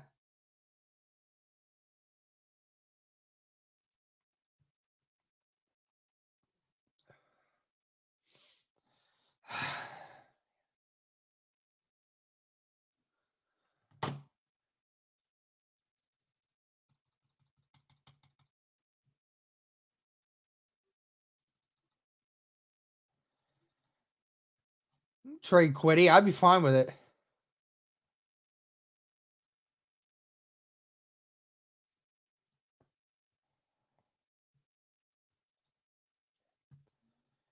It should not be much longer.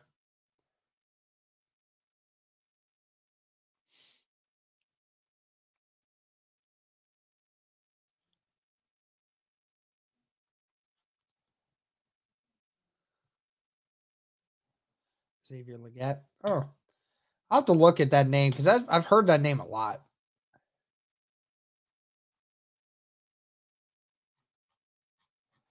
Still waiting here, guys. Just a few more minutes, I would imagine, on this press conference for Ballard.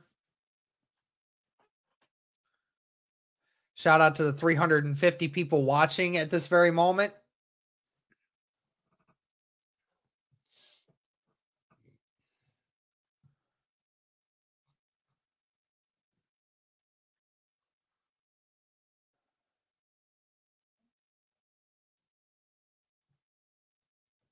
Yes, AR and JT definitely attract better free agents.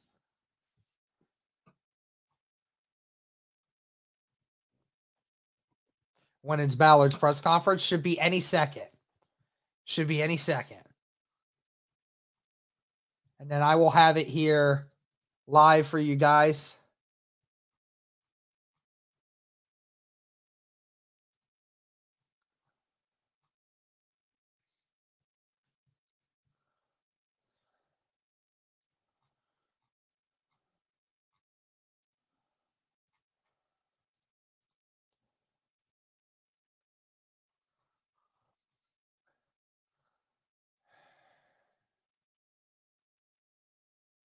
Yeah, that's a good idea. Just going to keep refreshing, guys, until I get here.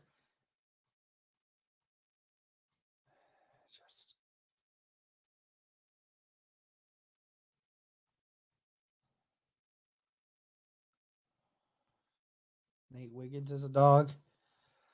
I'll have to look at him because I think a lot of people have been bringing that name up.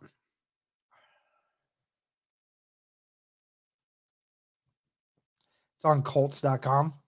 Well, let me check. Here we go.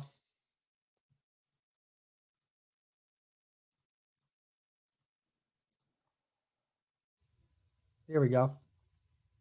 Good. All right, we got it.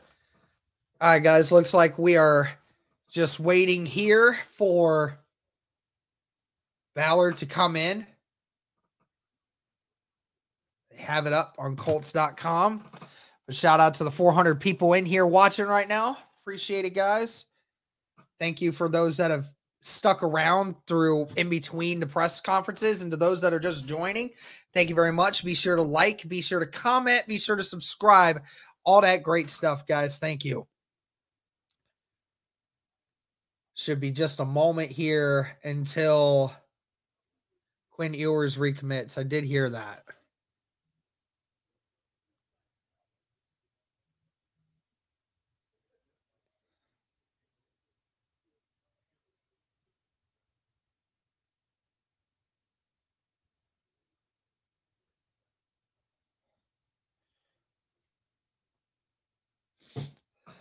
Trade for Brian Burns, bro. I've heard Cody mention that a couple times, and that would not be a bad idea for me. It would not be a bad idea, honestly.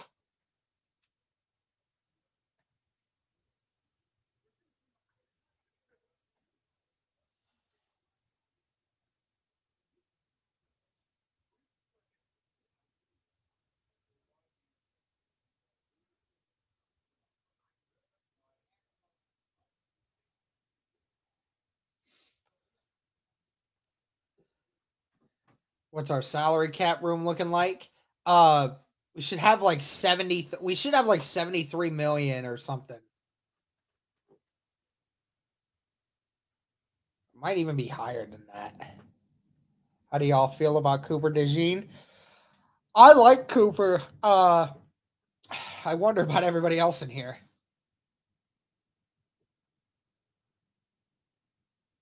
I just re-listened to AR's presser. I came in late. Oh, it's all good. Holder's bald head. Yeah, Cody said that. Yeah, Holder's head in the background, bro. Ain't nobody gonna tell him either. Drake with the $5 super chat, my guy. Big shout out to BTJ for providing these pressers. Thank you, my friend. I greatly appreciate it. Thank you very much. Thank you for tuning in, man. You like Chop Robinson? I'll be honest, I don't know much about him. So you guys can inform me. Well, Cody, we hit past 17,800 subs. Appreciate everybody helping us get there. Drink a shot, take a shot every time Ballard says the word look. Bro, I'll be dead. Appreciate you, Van City. Appreciate you, man.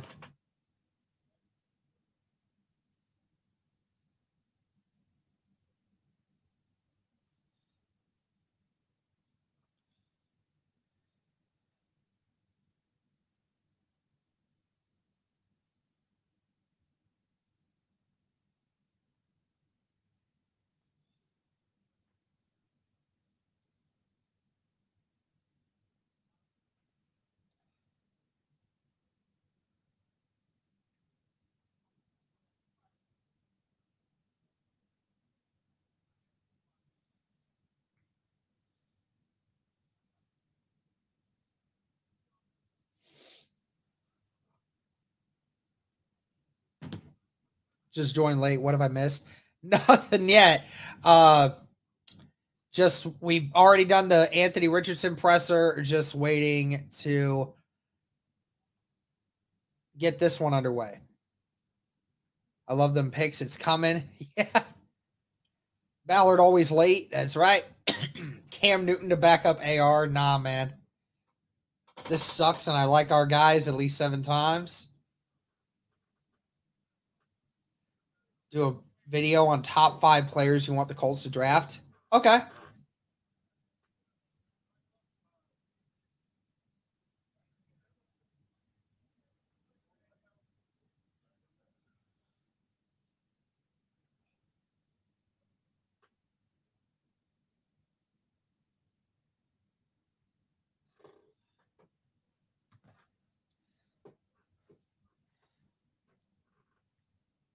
Why you 2024? Why you mentioning Cam Newton? Literally, we like the group that we have.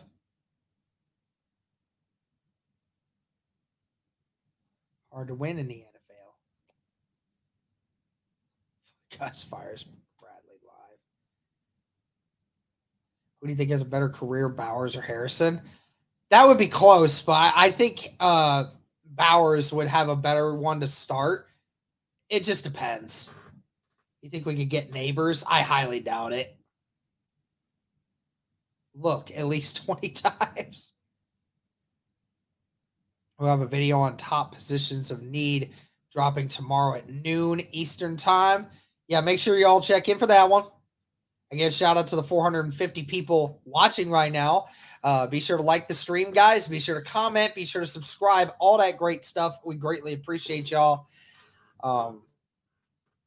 I'm not getting into any contract situations. Look, I'll say this. That's for such a freaking good one, too. Y'all are so savage.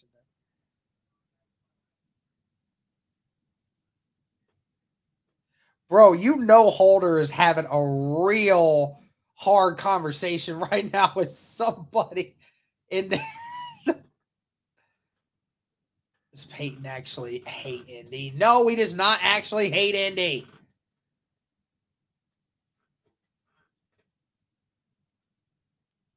Don't listen to the Broncos fans that try to make you think he does.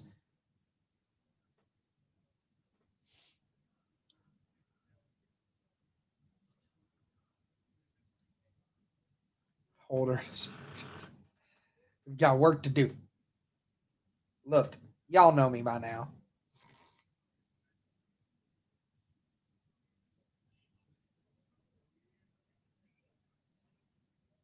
Bro, get in here, Ballard. Trying to do some stuff, man.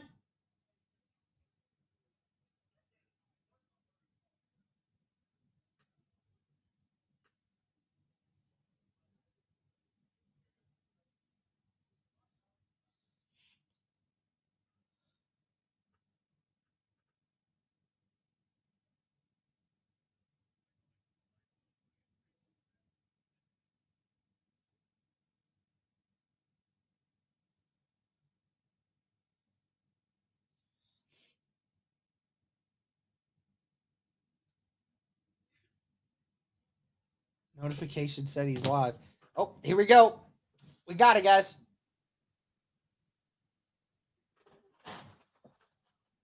Why can't I hear anything? Why can't I hear anything?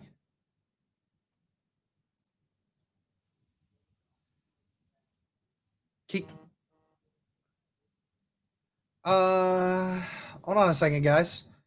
Let me see if this a lot was just being a team again, being connected. Shane talks about it all the time, but being connected and being a team. And it still wins. Still wins at every level. Watching guys sacrifice for each other, play for each other, encourage each other, even when it get a little hard and bumpy. To watch them come together was fun. And to be quite honest with you, even with the ending, probably was one of the more satisfying, fun teams to be around on a day-to-day basis. You know, even when we went through a little rough stretch there with 3 losses in a row, you know, they kept working, they kept battling, they kept fighting. So that was fun. I want to thank before we get started, I want to thank our fans. I can't say enough. They deserve for us to be playing right now. And it's hard because you don't want to let them down. And, you know, ultimately the last few years we have, but the atmosphere in Lucas Oil, I thought both for the Raider, I mean, the whole season was really good, but the Raider game and then this Houston game was incredible. It was an electric feeling. It was fun to watch downtown, you know, watch the people and how many people were down there. And I can't thank them enough. And we're gonna make them proud and get where we need to go. All right, fire away. Chris, you've had some time to get away from it. Do you balance what you overcame to get to 9-8, or do you think about, boy, look how close another player or two we could have done? I think every season, like it's hard to win in this league. And I think it's hard to win, you know, in college, high school, pros, doesn't matter. It's hard to win. And I'm encouraged about where we're going. I'm disappointed, you know, that we didn't finish the deal. And I think you can point them, like you can't just point to one game. There's multiple games that I thought we could have came out the other end and we just didn't. And then there's probably a few that we won. You know, most games come down to play here or there, you know, and do you make them or do you not make them? So, you know, disappointed in that fact, but also encouraged. I mean, I'm encouraged where we're going. Being a team again, could you expand on that? I don't know. I mean, I will. I wish I could and I think we've talked about this in the past, but like, you know, we're 9-6. I don't want to relive the past, but we're 9-6 in 2021, and I think we're really good. I mean, we were on a pretty good roll there, and you know, from some point we just got disconnected, you know, and for whatever reason, and to watch these guys come back, you know, pretty determined to work together and play together, play for each other. And I'm not saying it was always in a bad way, but just for whatever reason, we just got a little disconnected. Some my fault, you know, with players we had in here. But, you know, making sure you have the right type of people and guys on the team is critical. It's important. You took kind of a cautious approach, I think, coming into the season for obvious reasons. Season, new coach, all that. Now you have this kind of turnaround, and we promise in the future. I'm not saying you go crazy in free agency or anything, but I don't know. How will that inform how you proceed? No, I think we got more flexibility right now than we've had the last few years. A little bit of that is, you know, we're not paying a quarterback big money anymore. And so we're going to have some more flexibility. And we'll do, you know, we'll always be prudent, but we'll be as aggressive as we need to be in free agency with players that we think can help us. And it's always dicey. I think y'all know this. Y'all see this. You're watching the league, okay? And with free agency, it's not just about it's the fit of the player into the locker room. And then, you know, whatever you're paying that player that he can earn and is worth the amount of money you're paying him. So it's a fine line. And then, so after the season that you have had, what do you think is the next step? I mean, everybody says Super Bowl, right? But I mean, logically, what do you think's next? Yeah, well, look, I mean, we should legitimately be competing for the division and playoff. I mean, that's our expectation. That's really our expectation every year. But I mean, I think that is really possible here going forward. You know, we had some injuries to some of these rookies. That was a little frustrating, but they were all legit. But we got a lot of young players playing time. And that's a good thing. And even with Anthony, because I know we're going to get into Anthony, you know, even with the injury to Anthony, like we don't know yet, but we're encouraged about what we saw. Let's don't crown him. Let's don't stamp him yet. I mean, we're not there. All right. We got a lot of work to do, and he has a lot of work to do, but it's encouraging. I think when he was playing, I think we were like 10th in explosive plays. And it's an area that I think on both sides of the ball, we need to improve. We have to get more explosive on offense, and we have to be able to, you know, eliminate the explosives on defense. But I think we're in the top 10 of the league when Anthony was playing. Expanding on that, what did you learn about Anthony, the player, the person, the leader, just in your time around him this year? He's a good young man who has a lot to learn. But here's what's good about him. Very humble, and he has empathy for other people. He cares deeply about being the best player he can be, and he cares deeply about his teammates. And he will work, and he's very gifted.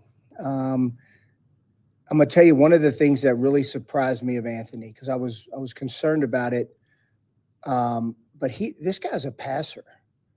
I mean, I think you all put him into we all kind of, because here's this big talented athlete. I mean, this guy's a legitimate passer. And I believe that. And I think he's going to continue to get better and improve the more he plays. But this guy Anthony can play from the pocket and throw the ball accurately. Now he just needs to play. I think sitting, it's unfortunate, but there's always a little light. And I think the ability to be able to sit and watch is going to be beneficial for him going forward. The balance of him being able to have some little plays in the pocket, but also knowing he's explosive because of some of the running stuff too, and having to protect himself. And I guess to add on to that, he wasn't reckless from what we saw. So how do you balance that? It's a tough balance because you don't want to take away. It was a little like this with Andrew, where, I'd tell Andrew, instinctively when you get in a game, you react to whatever your instincts take you to. So to tell him, hey, look, you got to get down or you got to get out of bounds. Or Andrew would always tell me, Chris, my instincts and my competitive nature just takes over. And I think the same thing happens with, Anthony. I don't think Anthony's reckless by any stretch. I didn't think Andrew was either. I didn't think they're competitive. But learning when to get out of bounds, when to get down versus when to go for it. Those are going to be things he's just going to have to learn. It's almost and I think he learned versus Houston going in the end zone, on the one touchdown run, where he just relaxed for just a hair. And then next thing you know, he took a big shot going into the crossing the goal line. So those are things that, he's just having to learn. Like in college, he could probably get away with that. He can't get away with that at this level. The guys are too big and fast. And, until he crosses the goal line, they're going to strike. So it's just a learning curve with him. So, Chris, it seems like there's some stability here. Of course, you got your head coach, you got your quarterback in place for the future. For you as the GM, how much does that excite you? How much does it kind of take some weight off your shoulders as you move ahead and try to, to get this team in the playoffs? Well, much different tone when we were sitting here a year ago and we didn't have either one of them. Look, let's talk about Shane.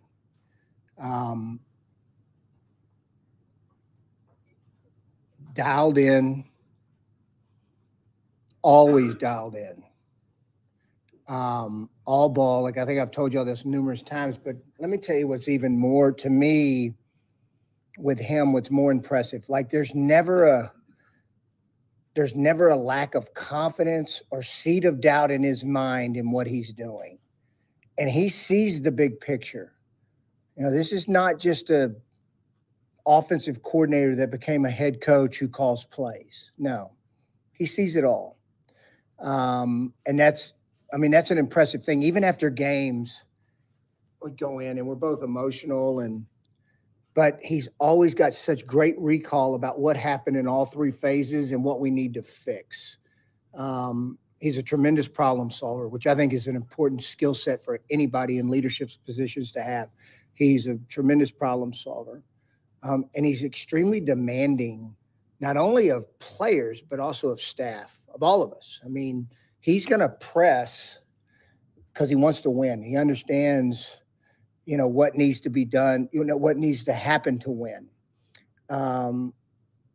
It'd be fun to watch his growth even more. You know, after it's a whirlwind. Like the other day, he told me, because Chris, I haven't had off really since, you know, he took a few weeks during the summer. But if you think back to it, I mean, he goes to, they play in the Super Bowl and then we're rocking and rolling. So he really didn't. This is the first real break he's had. So, and I think it'll be good for him, one, to just refresh a little bit, but also to reflect. And it's going to be fun to watch his growth from year one to year two. Did you see growth in him even this year? Absolutely. Absolutely. Just how certain games, how we played it. Baltimore being a great example, knowing that we have a legitimate, real kicker that can do some really special things, and playing into and adjusting to how the game was being played. I thought you saw that numerous times through the year, but I thought Baltimore was a great example of that. This is Gus under contract for this coming season. Yes, he is.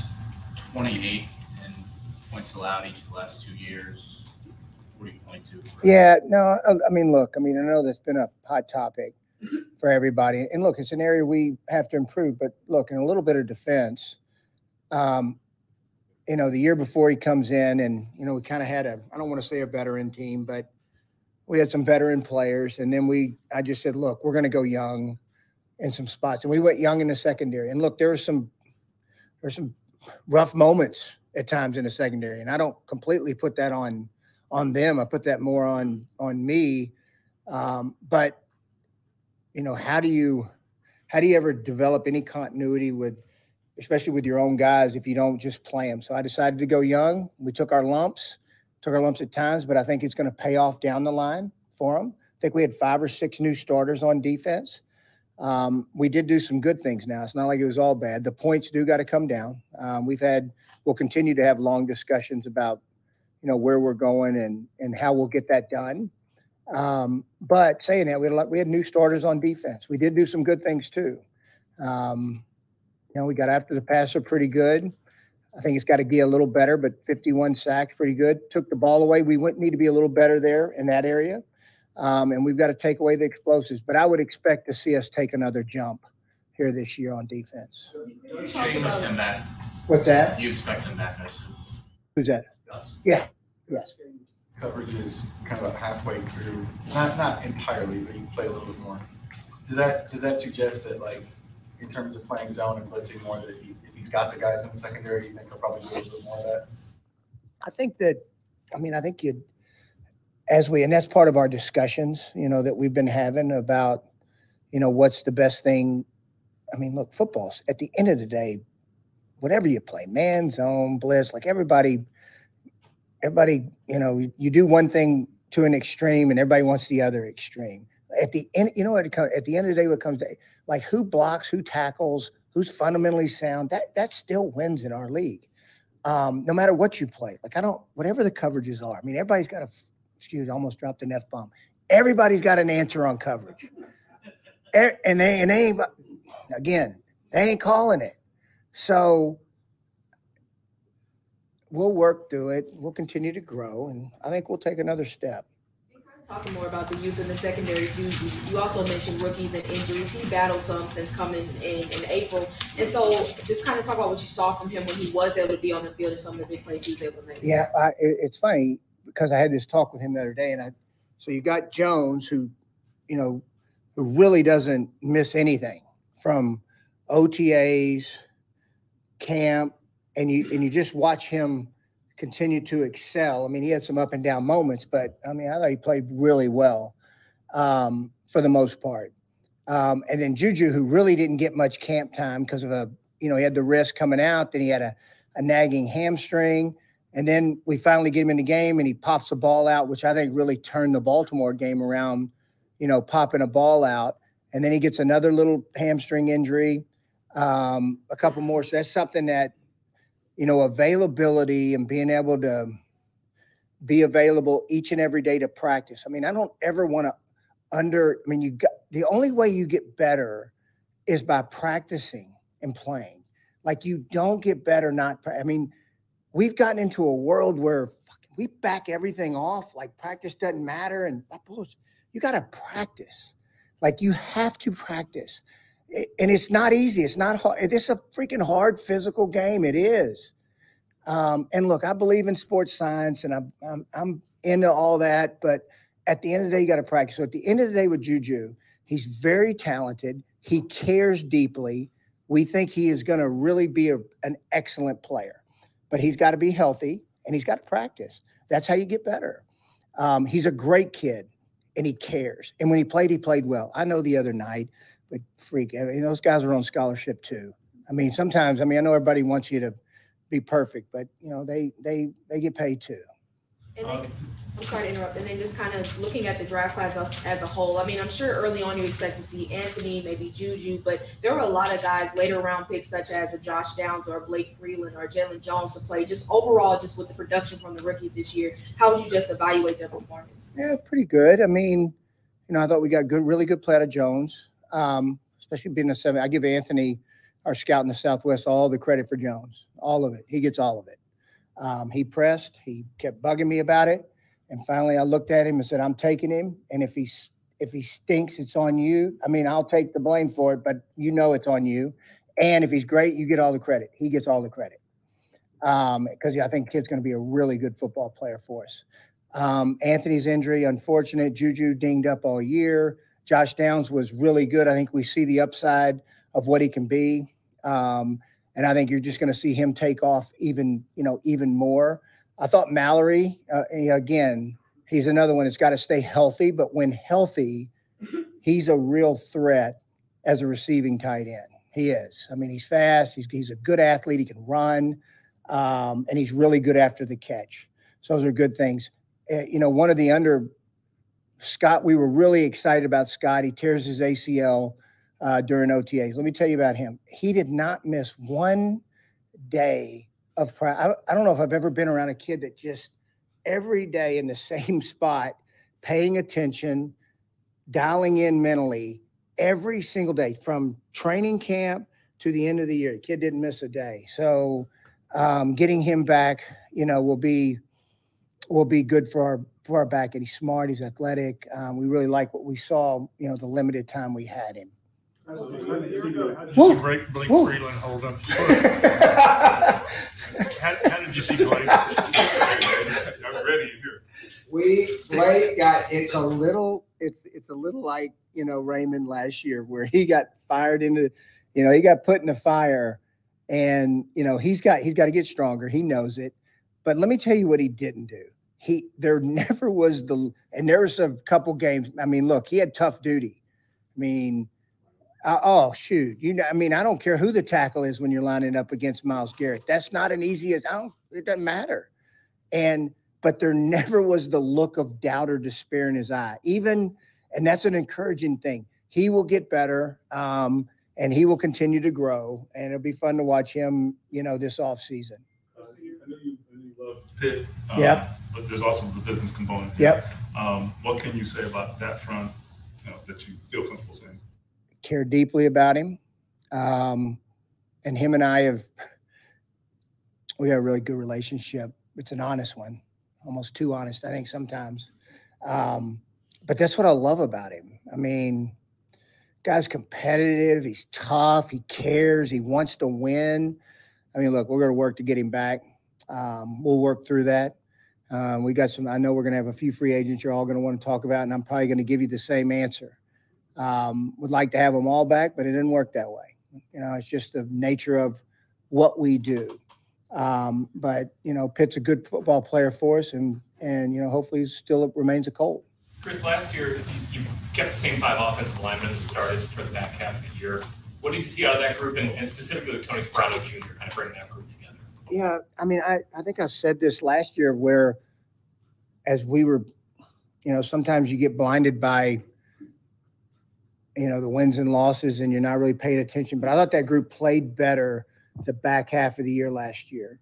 And then I think Tony did a tremendous job. And look, he had some, I mean, we had injuries, and I mean, he had to really be flexible and get those other guys ready to play. But, you know, pleased with where they're at and where they're going. And I thought I thought Ballard took a really good step. And I think it's going to continue to get better, you know, the more he plays. I thought Quentin played really well this year. Back to being who we all think and know who he is. Thought Ryan Kelly, you know, he had a little injury there, you know, mid-season, but thought he came back and competed well. I thought Will Fries played really solid football all the way through. And then, you know, Braden, I mean, Braden's important to our football team. And when he doesn't play it, you know, it hurts us. He's, you know, he had some issues with his knee that, you know, he'll work through, but he's an important part of you know, he's an important piece. And then you know, with the rotational backups, when Freeland had to play and when Wesley French had to come in and play, I thought Tony and the offensive staff did a really good job adjusting and getting that group to go. Those 2 guys, Jones and Brent, started somewhat because they had to, and they were maybe. Are they your guys going forward? You believe in competition, but are those the guys, and you're going to bring in people to compete with them, or are any of those jobs open that you're trying to replace? No, those are 2 talented kids, and they're, you know, young men, and you know, we'll always add competition. You know, getting Dallas, you know, Dallas, unfortunately, we thought he was playing pretty good. You know, he had the Achilles, but getting Dallas Flowers back will be big, and then we'll continue. We'll add fuel. You know, we'll add some competition to it, and they'll always compete. You know, we'll have to compete. I mean, there's no given job. So, I mean, they'll have to compete. But I'll tell you this, I'm excited about both of them. About bringing in high character guys this season, these guys are coming together. There were some issues on this team. Mm-hmm. So how do you, I guess, square that? I know you can't see the future of what a guy might do, but how do you square that when you have 7 guys get suspended and 1 on the exempt list? People make mistakes. And look, I think sometimes we forget that. You know, guys make mistakes. I mean, they get punished for it and they move on. Look, I'm not going to sit here and act like we're just perfect. And there's a personal character and football character are 2 different separate things. Guys that love to play, you know, versus how, you know, they behave off the field and treat people. Now, look, we want them both great. I mean, we do. I mean, and we've been pretty good about it. But guys are just one of those years. Guys made some mistakes. They had to pay the price for it, and we moved forward. You know, second chances are okay in life. And I think, you know, even the guys that were here and what happened to them, I don't think any of you would categorize any of them as bad character guys. They made mistakes. Chris, is Drew being back then? What's that? Do you anticipate Drew remaining a member of this team going forward? Yeah, I'm not going to comment on Drew's on the exempt list right now. We'll let the legal process let that one play out. So a year ago, you sat up here and talked about how you needed to evolve in some ways. Just looking back at the past year, what were some of the ways you challenged yourself to grow, and how do you think that went? Yeah, no, I mean, and you're constantly challenging yourself. Just being more open-minded to doing ways of, you know, player acquisition, different types of players, open-minded with my staff, being a better listener. I mean, all those things that I thought I really failed at in 2022. Not being as reactionary in the moment. Ignore game day. That's just is what it is for 3 hours. That's just who I am. I suck. I stink on game day.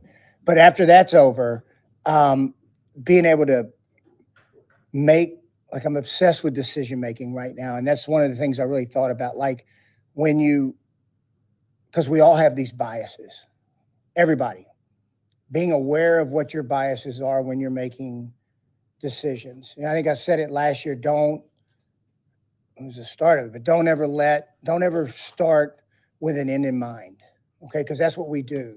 Y'all do it all the time when you write.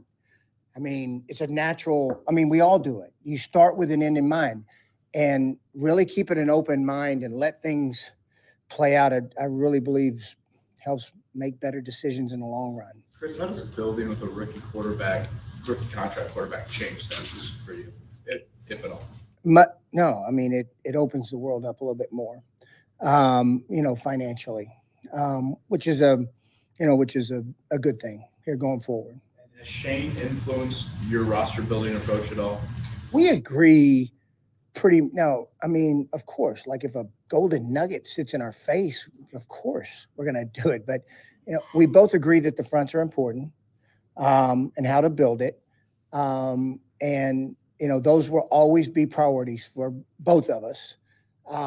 But in terms of free agency, I mean, I think we agree. I mean, we're not going to be, reckless. I mean, I think you can look around the league and see reckless.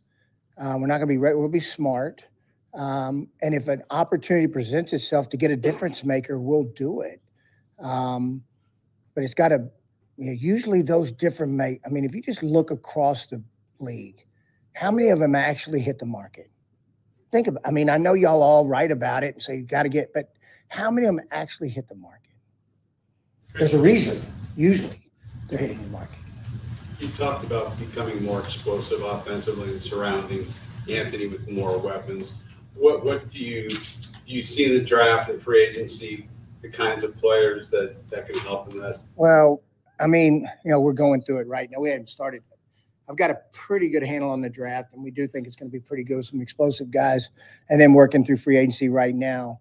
We're just kind of finishing it up. We do think there's going to be some opportunities to add some players to make us more explosive. And how getting with Anthony, when you think about the explosiveness, I mean, how important do you think that will be to his success? Increasing that potential. I think just when he plays, people defend you a little differently. So, but I do think I think we saw it already. Like it kind of naturally happens when he's in there. I mean, either with his feet or with his arm, what he's able to do. And look, he's got a lot of work to do. And there'll be some moments next year where he'll still look like a rookie. I mean, it's going to happen. But I think his ability to push the ball down the field and create, allows for those explosiveness plays to happen. What's your evaluation of Ballard Pierce 2 years in? I thought that's a good question. Alec and I had a long talk because he does, like the things he does really well, and really why we drafted him is getting down the field. I mean, that's what he's really good at. And I think when we were able to use him in those situations, he was successful. And I think we got to continue to work on ways to let him do what he does well, and that's, stretch the field. Still a young player, solid year. Thought we probably could have. I mean, he's so unselfish. You're never going to hear him gripe or complain. He's going to do whatever the team requires him to do. But I do think there's more in there. Chris, with all the stuff you have to do roster-wise that's ongoing, doesn't it free you up that you're not sitting here wondering who your quarterback's going to be? And that's what it's been the last forever? Yes. Now, I don't want to discount. I mean, I think it's a position you got to continue to evaluate every year. The backup quarterback is going to be very important. I think we saw that. I mean, I can't understate, the value of what Gardner brought, to this team. Gave us a chance to win each and every way. Gave us hope, chance to win. Fun guy to be around. I'm sure fun guy for y'all to be kind of unique perspective on life. And guys believe in him. I mean, like that's the one thing, like likability and belief are two things that are, when they believe and think the quarterback, you have a chance to win, that's important. And, grateful for Gardner and what he was able to do. So I don't want to underestimate the value of the two either. Is there a chance, is there a chance to bring him back? You look for a different No, Gardner and of course Gardner wants to be a starter. That's who That's what his makeup is. Sam's the same way. You know, him and Sam are they're a lot alike in that way, where they both, like, you wouldn't want it any other. Jacoby was that way. You know, they want to be the guy. I get it, you know, and they're competitive, and it's hard for them to, you know, it's hard for them to accept somebody telling them, hey, you're the two. You know, this is what's great about Gardner. He was the two, knew he was the two, but he continued to work like he was the one, and then also help Gardner like he was the one. That's a special quality. He's a tremendous young man, good player. Thank God we had him. If you're talking about explosiveness, Anthony and Jonathan are on the field for 2 plays together this year. Just how much can that add to it next year? Who was the second one? Oh, Jonathan. Yeah. Yeah, of course. I mean, you saw Jonathan the other night. I mean, yeah, the more guys you have that can create those kind of explosive plays, you saw what Anthony did when he was able to. I mean, it changes the dynamics of how people defend you.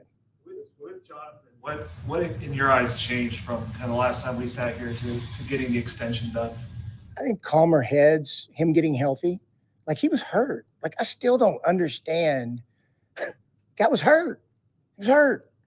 You know, but him, you know, when we put him on PUP, allowed him to get going again, and you know, us to see he was healthy again, and then calmer heads and really sitting back and think, okay, it's like, you've got to be careful, and we all have egos, and I have one too, but you got to be careful of letting your ego get in the way of making the right decision and right choice. Okay, Jonathan Taylor being a Colt was the right thing. Okay, and I will tell you this, and I kind of felt this all year. I'd be shocked if he doesn't, we're not about to see real greatness out of him here going forward. Chris, do you think a big chunk, you got a ton of cap space, do you expect a big chunk on in-house guys? We'll see how that plays out. There's guys no doubt we want to bring back. You know, to make a prediction right now would be negligent. I mean, I can't sit there and make a prediction on that. Comfortable using the franchise tag? What's that? Comfortable using the franchise tag, or do you worry about ramifications of? I don't worry about the ramifications. No, but it's a tool. I don't want to use it, but it's a tool. If we have to use it, we will. One of those guys is Grover Stewart. You guys kind of got a 6-game look at what the run defense looks like without it. Does that underscore his importance? I think you know my feelings on Grover.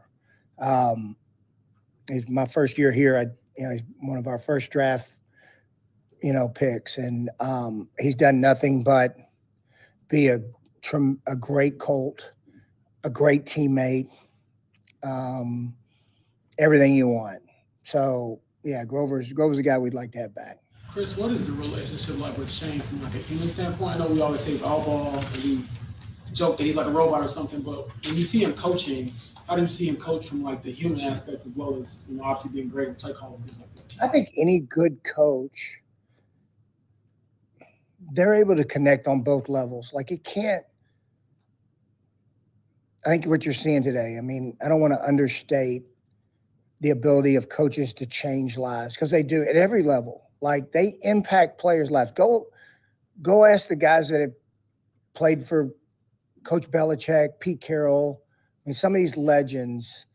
And yes, it was football, and yes, they won a lot of games, but they also gave them direction in life with the things they teach them on a daily basis. And Shane, I think, has a great message, not only, about what helps you, because like the skill set you learn in football, things we do in this game, it applies to life. It does. And all that stuff carries over. And I think the best coaches are able to blend the two. And I think he does a really good job of that. He does a good job connecting authentically, not in a fake. There's no fake in Shane. It's an authentic how he connects and who he is. And I think that's important.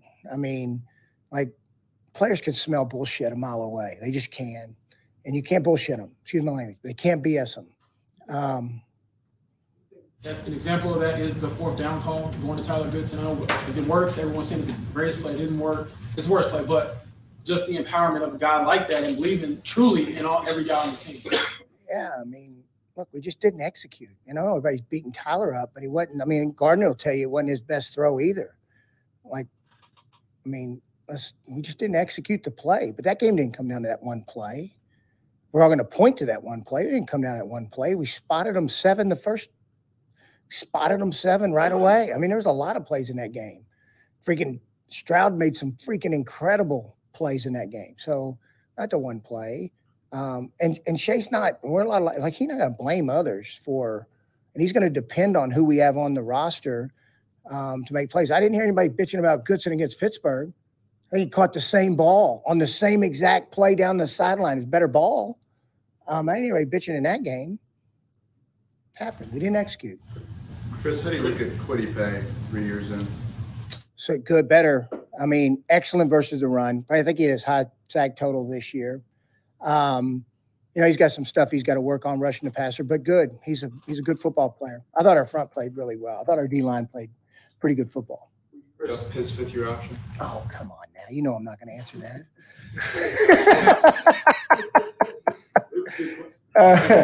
Chris, another player you did have to make a decision on this season was Shaquille Leonard. Just what can you share about the steps that led you to, decide to release him at midseason? Yeah, that sucked. That was hard. I love him. He knows it. I got a lot of respect for Darius.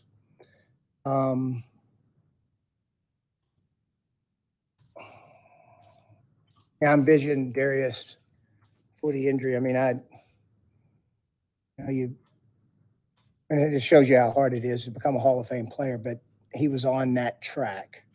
I mean, there probably wasn't in a 4-year span a better playmaker and you can even say it on defense, like just a pure playmaker when the chips were on the line and you need to make a play. I don't know if I've been around, and I've been with some really good players on defense, especially at linebacker, but he was as good as any of them. And so when he wasn't quite been able to make it back, to what he was, and he's still working towards that. And now that you saw flashes, but then at the end of the day, versus what we thought we had in the building, we just thought it was time. EJ Speed was scratching at the door. And, we wanted to get him on the field. And I didn't think it was fair to Darius to say, you know what, Darius, you're going to be the backup. You're not going to play. You're going to be inactive. I couldn't do that to him. Chris, is there anything that you can add about Jim Irsay's situation? No, other than, other than he's stable and, they're working through it.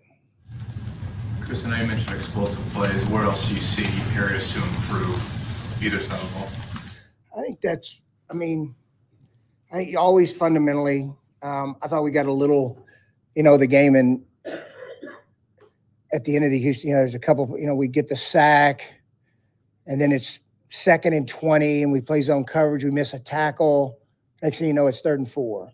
All right. So, I think fundamentally you can always improve, but like our biggest areas, I think the ones with the explosive plays are the biggest things we need to address. And you can address that with players, scheme. There's a few things you can do. How do you see the safety position? I was waiting for that. That was good. I thought Julian Blackman played really good football this year. It sucked when he got hurt. That hurt, it did when we lost him. I thought he played excellent football. Moving Harrison, we kind of put him at linebacker for a while as a dime. He's kind of almost like a dime linebacker. Then we kicked him back to safety. And I thought, like everything, fortunate to have him because I thought he played pretty good football when he went in there. But he just hadn't been playing a lot of safety up to that point. But I thought he played pretty good football. I do think we got to get more consistency out of the free safety position. And that's not quite a knock because they're both young players. Because I thought they saw, like Thomas has some good moments. Cross has some really good moments. but we need more consistent moments from that position. And that, I'm sure, has a direct impact on the explosive plays and that kind of thing. You see a direct relationship there. Yeah, I mean, look, one, it's always tackling. I mean, like when you're a good tackling team, you know, first guy gets a guy down, it eliminates a lot of it. But yeah, I mean, he's the eraser. You know, the free safety is the eraser. When you look at the year Johnny Woods had, how much did you, I guess, stay in contact with him throughout a year that obviously did not go the way he wanted it to go? Repeat it. Johnny Woods, how did you kind of help him get through this year? And I guess what's the goal going forward for a guy who obviously really high? Yeah, we were expecting, you know, good things from him. And then when he came in, he's been hurt since his new coaching staff came in the door. So, you know, for Jelani, you know, it's a big year for him. He's got to stay healthy. And let's see where he can go. But the biggest thing is him getting healthy. And he never really got a chance to show this staff who he was. I mean, he was hurt from the get-go. So he's got to get that chronic. He has some chronic issues going on with his hamstring. And so he's get healthy and get ready to go. Did the defensive staff kind of figure out how to use Kenny Moore a little better this year? I don't know. I mean, Kenny's a good freaking football player. I mean, and remember, I think I told you, and not everybody played great that year before. I think Kenny played really good football this year. I wouldn't necessarily say they used him differently, but I thought Kenny played really well. I mean, I think he just played better. Going into year 8 for you, do you feel urgency with Absolutely. Title? Absolutely. You don't think it guts me. The last 3 years have really, this year better, but 21 and 22. I mean, I feel bad for our fans. I want to let them down. I mean, that's what sticks in my craw. So damn right. Chris, the wide receiver market's kind of the opposite of the running back market right now. Just curious your thoughts on where that's moved, and is there just sort of a new going rate for guys at the top of that, or are there different ways to build your team where you don't have to necessarily play that game, I guess? I don't know. I mean, the market is what the market is. You know, I mean, it's like you got to have gas in your car, and if it's $4 a gallon, you're gonna pay $4 a gallon. I mean, it is what it is. So, there are ways to build your team, and if that's one of the ways you need to do it, then you do it. I mean, you've got to have good players at every level, and it is what it is in terms of market. I wish I had a better answer for you, but like it's kind of like the quarterback. I mean, you know, when you got one, the price tag's up from 45 to 50 million now. I mean, just market is what the market is, and you got to have them. You got to have wideouts. Chris, in what ways did Anthony benefit? Obviously, he would have gotten the most benefit by playing. Yeah. From the mental reps and being around the building and seeing the game from the sideline. I think all that was big for him. I think feeling like before the Houston game, I told him, I said, look, this is a playoff game. It's going to be a playoff game-like atmosphere. I said, feel it. I said, because this is what – I said, the intensity's high with every game. No, don't get me wrong. I said, but when these games on the line, these playoff games, I said, feel the intensity, pay attention to when the mistakes, the teams that make the fewest mistakes in these games win it. And I said, that's what you've got to learn and grow from. And unfortunately, you got to be in the game eventually, but just paying attention to it and getting a feel for it, I think will benefit him a lot going forward. I think most guys in that locker room love football. They have to make it here. But him going through what he did this year, it feels like it was an opportunity to really see that from him. Could you tell? Because he missed it so much, you know. Here's what I would tell you. I know he loves to play. He loves to play. He's a young guy. You know, I think where Anthony's biggest growth I've seen is loving the process to get the ability to play. If you understand that, like it can't be about just Sunday. it's got to be you got to love the journey to get to Sundays, because that's what leads to wins. You got to love that journey. That's what's been fun. I'm not gonna say he didn't know, but he didn't know. He's learning as he goes. And I think fall in love with the process of work and getting better. That's why you do what you do. I mean, why? And I think for any player, any coach, any executive, anybody, any job, I mean, the fun's in the work. The fun's in the journey. The fun's in the work. I've seen him navigate the spotlight, because I have to remind myself even sometimes. He's 21, right? So how have you seen him navigate the spotlight, even when things don't go his way? If you're CJ Stroud right now, you're on top of the world. If you're him, you're like kind of left out of the party. He's got a good, humble nature about him. The spotlight's a tough thing to navigate. It is.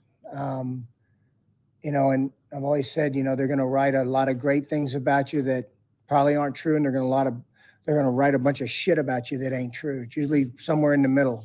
Being able to balance your ego, to be able to understand that even when it's as good as it can be, that there's still a long fall if you don't handle it right.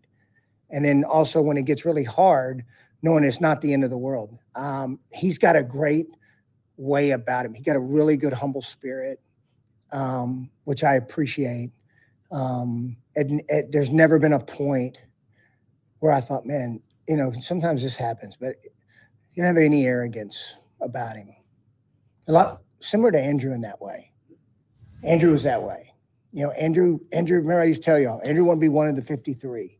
He understood the role of the quarterback and where he stood in the pecking order, but he wanted to be one of the 53. And I see a lot of that with Anthony. That's a good thing. You mentioned at the beginning having a legitimate kicker. Matt kind of had some issues there in the back half. How do you guys do that? And how do you view the special teams as a whole? Yeah. So Matt, no, glad we have Matt. I mean, he got on a little bit of a, he had a little hip there at one point, had a little stuff going on. But no, happy to have him. He was unbelievable early, got into a little bit of I wouldn't say a rut, but I think his expectations are to never miss. But we're fortunate to have him. Good and bad moments on teams. I think we'll continue to grow in that area. The Tennessee game, they win it. We did some other some really good things. And then, some things I think we need to get better at. And I can help him with personnel too. That's don't blame it all on them. There's some areas that I think we can help them with also. We had a lot of new players on special teams now. And that's not, some younger guys, especially on, really what special teams boils down to today, punt return, field goal and field goal block. Kickoff return, yes, but the new rule that was in place pretty much eliminated. I don't know what the ultimate, end result was, but I just off the top of my head, I'm guessing less than 20% returns, just guessing. I don't know the answer to that. I'm sure Twitter will give a reply. Rigo a priority to bring back? I think a lot of Rigo. Had a good year. Thought he started off a little slow, but then once he got going, he was Rigo. He's good. Yeah, I know. Pretty special guy. Pretty neat guy. And don't underestimate his ability to hold. I think that's one of the more underrated skills. He's excellent as a holder. Excellent. I said and Tony were suspended the last 2 games of the season, kind of detriment to the team. Well, I guess what went into that decision, and whose decision was it? Was it yours? Was it Shane's? Or was it collaborative? Organization. I made a mistake. Paid for the mistake. We move forward. Any surgeries for your injured guys, Julian, Braden? Right now, no. But I think we'll have more decision next week. I don't think Julian, Braden 50-50. I'm not quite sure where we're going to go with that. But next week we'll have more. There'll be a combine question. We got to have something to answer at the combine. Ask them all here, and then we're going to go. Always ask Matt, do I have to do the combine? Yes, you have to do the combine. Why? I'm going to get the same questions. Oh, well, you got to do it. All right.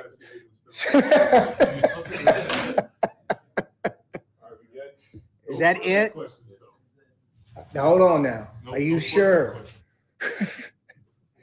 Save them up. Save them for the combine so we can have more into combine. Go Go ahead. You seem to be in a very good mood. You should have been in the office on Sunday. I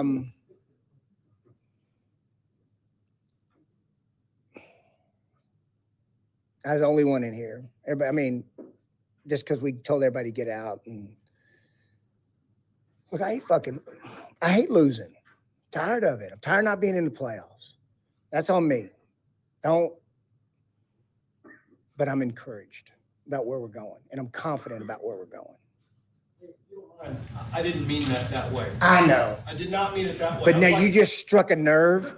It's like being at the, when you go in the dentist and I just had a root canal here not too long. My dentist is outstanding, but they drill up in there and they give you the deadening medicine and they think they've got all the nerve, but there's just like that little bit of nerve they don't have and they just hit it. Greg, you hit it.